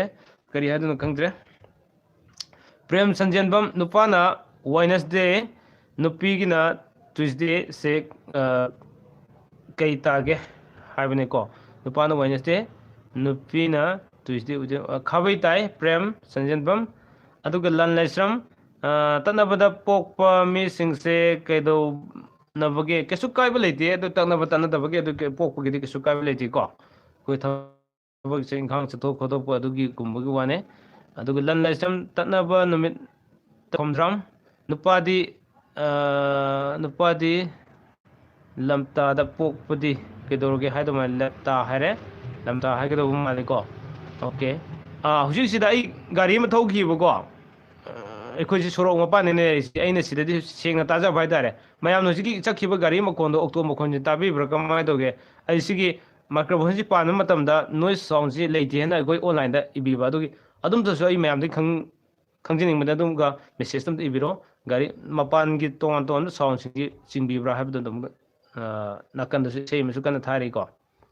ꯃꯁꯤꯅ ꯑꯩ ꯃꯥꯏ ꯄꯥꯛꯄ ꯇꯥꯔꯒꯗꯤ ꯌꯥꯝ ꯅꯨꯡꯉꯥꯏꯖꯅꯤ ꯑꯩꯒꯤ ꯂꯥꯏꯚ ꯊꯥꯕꯗ ꯈꯤꯇꯪ ꯑꯩꯒꯤ ꯅꯤꯡꯕꯁꯤ ꯈꯔ ꯊꯨꯡꯖꯔꯛꯑꯦꯅ ꯑꯩ ꯈꯟꯖꯗꯣꯏꯅꯦ ꯁꯥꯎꯟꯁꯤꯅ ꯇꯥꯗꯕ ꯇꯥꯔꯒꯗꯤ ꯁꯦꯡꯅ ꯑꯝꯇꯪ ꯃꯌꯥꯝꯅ ꯍꯥꯏꯕꯤꯔꯒꯗꯤ ꯌꯥꯝ ꯅꯨꯡꯉꯥꯏꯖꯅꯤ ꯖꯦꯝꯁꯟ ꯑꯣꯖꯥ ꯑꯩ ꯁꯟꯗꯦ ꯄꯣꯛꯑꯦ ꯑꯩꯒꯤ ꯑꯃꯇ ꯍꯥꯏꯕꯤꯔꯛꯑꯣ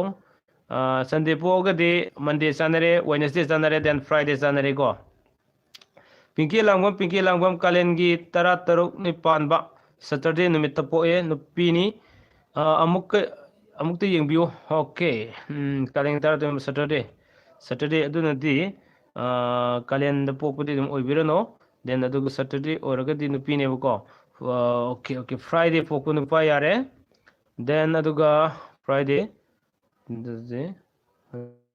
ꯊꯔꯁꯗे ꯅꯨꯄꯥꯅ ꯐ꯭ꯔꯥꯏꯗꯦ ꯄꯣꯛꯄ ꯋꯦꯗꯅꯁꯗꯦ ꯄꯣꯛꯄ ꯗꯦꯟ ꯃꯟꯗꯦ ꯄꯣꯛꯄ ꯑꯁꯤ ꯌꯥꯝꯅ ꯐꯩ ꯄꯤꯡꯀꯤ ꯑꯦꯂꯥꯡꯕꯝ ꯑꯣꯅꯤꯂꯥ ꯅꯣꯡꯃꯥꯏꯊꯦꯝ ꯇꯥꯃꯣ ꯅꯨꯄꯤ ꯅꯨꯄꯥ ꯗꯤꯁꯦꯝꯕꯔ ꯆꯥꯟꯅꯕ꯭ꯔꯥ ꯗꯤꯁꯦꯝꯕꯔ ꯑꯣꯏꯔꯒꯁꯨ ꯑꯩꯈꯣꯏ ꯃꯩꯇꯩꯒꯤ ꯊꯥꯗ ꯄꯣꯏꯅꯨ ꯋꯥꯛꯆꯤꯡꯁꯤꯗ ꯀꯔꯝ ꯑꯣꯏꯒꯦ ꯍꯥꯏꯕꯗꯨ ꯑꯗꯨꯃ ꯈꯪꯕ ꯗꯔꯀꯥꯔ ꯂꯩ ꯍꯥꯏꯕꯁꯤ ꯊꯝꯖꯒꯦ ꯁꯥꯝꯕꯤ ꯂꯥꯏꯇꯣꯟꯖꯝ ꯀꯣ ꯃꯟꯗꯦ ꯄꯣꯛꯄ ꯃꯤꯁꯦ ꯅꯣꯡꯄꯣꯛ ꯂꯣꯝꯗ ꯌꯨꯝ ꯄꯥꯟꯕ ꯐꯠꯇꯦ ꯍꯥꯏꯁꯦ ꯆꯨꯝꯕ꯭ꯔꯣ ꯑꯃꯇ ꯍꯥꯏꯕꯤꯔꯛꯎꯕ ꯀꯔꯝꯕ ꯃꯥꯏꯀꯩꯗ ꯆꯥꯟꯅꯗꯦ ꯑꯃꯨꯛꯇ ꯍꯥꯏꯕꯤꯔꯛꯎꯕ ꯃꯟꯗꯦꯒꯤ ꯑꯣꯀꯦ ꯃꯟꯗꯦꯒꯤ ꯍꯥꯏꯅ ꯂꯩꯇꯦ ꯃꯟꯗꯦꯒ ꯃꯥꯒꯤ ꯔꯥꯁꯤꯗꯨꯒ ꯄꯥꯔꯒ ꯀꯔꯝꯕ ꯃꯥꯏꯀꯩꯗ ꯆꯥꯟꯅꯗꯦ ꯍꯥꯏꯕꯗꯨ ꯂꯩꯒꯗꯕꯅꯦ ꯑꯗꯨ ꯃꯥꯒꯤ ꯆꯍꯤꯗꯨꯒꯤ ꯑꯩꯈꯣꯏꯒꯤ ꯃꯄꯨꯡ ꯑꯣꯏꯅ ꯁꯤ ꯅꯨꯡꯁꯤꯅꯕꯒꯤꯗꯤ ꯀꯩꯁꯨ ꯀꯥꯏꯗꯦ ꯂꯧꯅꯕ ꯂꯩꯅꯕꯒꯤ ꯃꯇꯝꯗꯗꯤ ꯍꯥꯏꯕ ꯇꯥꯔꯦꯀꯣ ꯃꯥꯒꯤ ꯆꯍꯤ ꯀꯔꯝꯕ ꯆꯍꯤꯗ ꯃꯥ ꯂꯨꯍꯣꯡꯕ ꯅꯠꯇ꯭ꯔꯒ ꯂꯧꯅꯒꯅꯤ ꯍꯥꯏꯕ ꯃꯇꯝꯗꯨ ꯌꯦꯡꯉꯀꯥꯟꯗ ꯃꯗꯨꯒꯤ ꯑꯐꯕ ꯐꯠꯇꯕꯗꯨ ꯂꯦꯞꯀꯗꯕꯅꯤ ꯍꯥꯏꯅ ꯊꯝꯖꯒꯦ ꯁꯥꯕꯤ ꯄꯤꯡꯀꯤ ꯑꯦꯂꯥꯡꯕꯝ ꯅꯨꯄꯤꯅ ꯀꯥꯂꯦꯟ ꯅꯨꯄꯥꯅ ꯅꯕꯦꯝꯕꯔ ꯑꯅꯤꯁꯦ ꯆꯥꯟꯅꯕ꯭ꯔꯥ ꯌꯦꯡꯕꯤꯌꯨ ꯅꯨꯄꯤꯅ ꯀꯥꯂꯦꯟ ꯅꯨꯄꯥꯅ ꯅꯕꯦꯝꯕꯔ ꯑꯣꯀꯦ ꯅꯕꯦꯝꯕꯔꯒ ꯀꯥꯂꯦꯟꯒ ꯀꯔꯝꯍꯥꯏꯅ ꯊꯤꯅꯤ ꯁꯤꯗꯤ ꯍꯧꯖꯤꯛ ꯒꯥꯔꯤ ꯑꯃꯁꯨ ꯆꯠꯈꯤꯕꯅꯦꯀꯣ ꯁꯤꯒꯤ ꯁꯥꯎꯟꯁꯦ ꯇꯥꯕꯤꯕ꯭ꯔꯥ ꯃꯌꯥꯝ ꯑꯗꯨꯝꯇꯪꯒ ꯑꯩ ꯈꯪꯖꯒꯦ ꯑꯣꯀꯦ ꯑꯗꯨꯒ ꯅꯕꯦꯝꯕꯔꯁꯤ ꯀꯩ ꯊꯥꯗ ꯑꯣꯏꯗꯣꯏꯅꯣ ꯃꯅꯤꯄꯨꯔꯤ ꯊꯥꯗ ꯑꯝꯇꯪ ꯍꯥꯏꯕꯤꯔꯛꯑꯣ ꯇꯥꯗꯦ ꯊꯦꯡꯛ ꯌꯨ ꯁꯣ ꯃꯆ ꯑꯣꯖꯥ ꯁꯅꯥꯃꯥꯏꯕꯝ ꯔꯦꯁꯄꯣꯟꯁ ꯄꯤꯕꯤꯔꯛꯄꯒꯤꯗꯃꯛꯇ ꯑꯩꯒꯤ ꯑꯄꯥꯝꯕ ꯑꯩꯅ ꯈꯪꯖꯅꯤꯡꯕꯁꯦ ꯌꯥꯝ ꯊꯨꯅ ꯈꯪꯍꯟꯕꯤꯕꯒꯤꯗꯃꯛꯇ ꯑꯣꯖꯥ ꯁꯅꯥꯃꯥꯏꯕꯝꯕꯨ ꯉꯝꯈꯩ ꯂꯩꯇꯅ ꯊꯥꯒꯠꯆꯔꯤ ꯊꯦꯡꯛ ꯌꯨ ꯁꯣ ꯃꯆ ꯗꯦꯟ ꯂꯟ ꯂꯥꯏꯁ꯭ꯔꯝ ꯇꯥꯗꯦ ꯀꯩꯝꯇ ꯇꯥꯗ꯭ꯔꯦ ꯇꯥꯃꯣ ꯁꯥꯎꯟ ꯌꯥꯝ ꯅꯨꯡꯉꯥꯏ ꯊꯦꯡꯛ ꯌꯨ ꯂꯟ ꯂꯥꯏꯁ꯭ꯔꯝ ꯌꯥꯝ ꯅꯨꯡꯉꯥꯏꯖꯔꯦ ꯑꯣꯅꯤꯂꯥ ꯅꯣꯡꯃꯥꯏꯊꯦꯝ ꯇꯥꯃꯣ ꯋꯦꯗꯅꯁꯗꯦꯁꯦ ꯃꯈꯥꯔꯣꯝꯗ ꯆꯠꯅꯕ꯭ꯔꯣ ꯆꯠꯅꯩ ꯀꯩꯁꯨ ꯀꯥꯏꯕ ꯂꯩꯇꯦ ꯒꯥꯔꯤ ꯃꯈꯣꯟ ꯇꯥꯏꯌꯦ ꯕ꯭ꯔꯗꯔ ꯑꯣꯀꯦ ꯍꯧꯖꯤꯛ ꯑꯀꯣꯟꯕꯒꯤ ꯒꯥꯔꯤ ꯃꯈꯣꯟꯗ ꯇꯥꯏꯌꯦꯕꯀோ ꯑꯣꯀꯦ ꯑꯗꯨꯃ ꯌꯦꯡꯉꯒꯦ ꯑꯩ ꯃꯥꯏꯀ꯭ꯔꯣꯐꯣꯟ ꯃꯥꯏꯀꯩꯁꯤ ꯈꯔ ꯁꯦꯝꯗꯣꯛ ꯁꯦꯝꯖꯤꯟ ꯌꯦꯡꯗꯣꯏꯅꯦ ꯅꯤꯂꯆꯟꯗ꯭ꯔ ꯁꯦꯛꯇ ꯑꯇꯩ ꯃꯈꯣꯜ ꯇꯥꯗꯦ ꯇꯥꯃꯣ ꯑꯣꯀꯦ ꯊꯦꯡꯛ ꯌꯨ ꯅꯨꯄꯥꯅ ꯁꯟꯗꯦ ꯄꯣꯛꯄꯗꯤ ꯅꯨꯄꯤꯅ ꯃꯟꯗꯦ ꯋꯦꯗꯅꯁꯗꯦ ꯐ꯭ꯔꯥꯏꯗꯦ ꯀꯣ Longjam Kyobati, San Kyobati. Welcome back to my channel. Kari mathen sarge sarbo. Okay, I ngasi chicken chare. Shoi din isang leite na chicken chare. Adagi Purki Hongbom Sunil. Irai the pokpase amukta yengbiu. Irai the pokpase. Ke ado din pan irai po din pin thangja. Then tangja no nithokaba. Then aduga yubjaga si chane have si thamjage. Aduga ibi aina debu. Gari makoldo khara detai yam hobudi nate. Okay, kitang di gari makoldo yam kan magi. Kitang di chingbiya ni magi siko. Noise sound or targa so. Adumoko si microphone si yaudra gadi hena taken na ay kanje adugo microphone si yaudri khara makai di kitang swap to wena kanje. Thank you. Respect pibira ko idamakta. Uza sana maibam Thursday pok pan pina makha mai kai da yum kai pan base fabro. Adugidi Thursday pok pa haiba leide chumna khaki magi kogi longna ba matam da magi sahi se rasi duga paraga yenga karam sahi na yarabe yada bra du yeng bane haiba thamjage onela nongmai tem nu pi nu pa poinu ngakta ne sana bro tamo rasi dum ga yeng badar kale okay adu rasi du nu midang yeng yade tamo ai mandega mandegi nupa kari no hasibo tamo ai mandegi nupa gi amta haibiro Monday no di nupi na Tuesday Thursday Saturday si chane male mangang kai okay thank you response pibira ko answer pibira ko Nilchandra sekta khitang tai yam ta de okay thank you tai akon bado okay akon bado gari so ne lai do aduna ne khitang di तागने न खन बैसो को अहन बक तो मकोन दि तारम दो मांद्रे अदो खरा दि change तो rain खनजे microphone से साउंड यो नदि हम सेंगम गदो माले हाना माइक्रोफोन यावदना थाबदो गा हुजिका मयाम गी मोत करियो ने नुवाई बि चांगसि करमाय तो बिगे हाबदुम तो सो सजेस्ट तो बिरो गदि हम नुवाई जनी को फीडबैक बिबिरो गदि जेमसन ब्रदर आई कोंग बदई ने करम साइड से पक्नगे ऐगिसे अमते ताकपियो नपि लौबसे ओके अदुदी तोहाना मागी माइकै कनोसे आई सिदी हाइब तारा हाइफम खंगरो कोंगबुदा लेरगा नत्रदे हाइब याररो माइकै जि कमाय कमाय तौनी हाइबदो को अदुना ब्रोजेसरी सिंहा ओइनाम लनहेन कयन ओइनाम लनहेनबा नुवारे ओके थैंक यू नीलचंद्र सेक्टा तमो मंडे दो अमुक्ता हाइबिरो मंडे गिदो नुपाना मंडे और नुपीना Tuesday Thursday Saturday सिचाने then अदुगा Mani Kumar निथौजा निथौकाबदा पोकपगी हाइबिरो निथौकाब पोकपन पादी नुपीना देवा कोकपा सोनसेन थांजा ओके बोकिंग वाइखोम ट्यूसडे की कैरेक्टर से कमाई तौगल्ली ट्यूसडे की कैरेक्टर से मपोक थादुगा पारगा येंगदबने अदुगा राशिगा लोइनाना येंगदबने अमखक हारगा यादे नुमित खक अमखके ओइना हाइब यादे था की तोंगान लेबने को देन अदुगा न्यूपी लैंड तमो नुपाना थवान पोकपा नुपीना पुइनु पोकपा साना ब्रो थवान पोकपा नुपीनु पोकपा थोइना काइदे थागिदि थोइदोंना पक्ना दबाइ लेदिको ख्वाइदगी येंगदोजि कोइना नुमितनिको नुमितता पक्ना दबाइ से फन येंगदबने पिंकी इलांगबम नुपाना हियांगई नुपीना कालेन सानाब्रा येंबियो थोइना काइबा लेते साम्बी लाइटोनजम नुपीना अगस्त नुपाना दिसंबर से अमदा हाइबिरोबा चाने दे अगस्त अदो इंग्लिश की कनोदि आई येंगजत्रेको चुमना कोई मणिपुर की थासेदा दुम हाइबिरो अदुगा विथ्स करी लोइना पोको नुमितने देन अदुगा मागी मणिपुरी की थादुगा हाइबिरकदबा ओजा सना माइबम याम सांगे हानदगिदी याम सेंगे हानदगिदी okay thank you so much okay खितंग दी मयाम गिनिंगो थुंगबिरम मने हेना खंजे के एमके अंगम मरिंग साउंड फजना सेंग न ताजे थैंक यू सो मच अंगम मरिंग welcome back to my channel बुकिंग वाइकम कमेंट रिप्लाई तोरो ओ आई मथंग तौजरे हजिक फाउगी ओने आई कानजद्रे हेना खंजे को बुकिंग वाइकम की कमेंट am आई ममांग रिप्लाई पिजग्रे ओके अदुना ब्रदर ना पक्ना ꯄꯪꯅꯒꯗꯕꯗꯣ ꯑꯝꯇ ꯇꯥꯛꯄꯤꯌꯣ ꯃꯈꯥ ꯃꯅꯤꯡ ꯑꯋꯥꯡ ꯑꯣꯀꯦ ꯖꯦꯝꯁꯟꯒꯤꯁꯦ ꯑꯗꯣ ꯐꯖꯅ ꯃꯥꯏꯀꯩꯗꯨꯃ ꯌꯦꯡꯉꯒ ꯔꯥꯁꯤꯗꯨꯒ ꯄꯥꯅ ꯐꯖꯅ ꯌꯦꯡꯉꯒ ꯑꯉꯥꯟꯕꯗ ꯌꯦꯡꯁꯤꯀꯣ ꯑꯗꯨꯃꯗꯤ ꯑꯗꯨꯅ ꯍꯦꯟꯅ ꯐꯅꯦꯅ ꯈꯟꯖꯩ ꯖꯣꯏꯔꯥꯖ ꯊꯤꯡꯉꯨꯖꯝ ꯃꯦꯔꯥꯒꯤ ꯊꯥꯁꯤꯗ ꯄꯣꯛꯄꯁꯦ ꯀꯩꯗꯧꯒꯦ ꯊꯣꯏꯅ ꯀꯥꯏꯕ ꯂꯩꯇꯦ ꯄꯣꯛꯄꯒꯤꯗꯤ ꯊꯥꯁꯤ ꯍꯥꯏꯕ ꯂꯩꯇꯦ ꯀꯔꯤ ꯍꯥꯏꯕ ꯂꯩꯇꯦ ꯃꯥꯒꯤ ꯐꯣꯜ ꯑꯃꯃꯝ ꯂꯩ ꯑꯗꯨꯕꯨ ꯊꯣꯏꯅ ꯑꯀꯥꯏꯕ ꯊꯣꯏꯅ ꯂꯩꯇꯦꯀꯣ ꯊꯥꯁꯤꯗ ꯄꯣꯛꯑꯦ ꯍꯥꯏꯗꯨꯅꯁꯨ ꯍꯥꯏꯕꯁꯤ ꯊꯝꯖꯒꯦ ꯅꯤꯂꯆꯟꯗ ꯁꯦꯛꯇ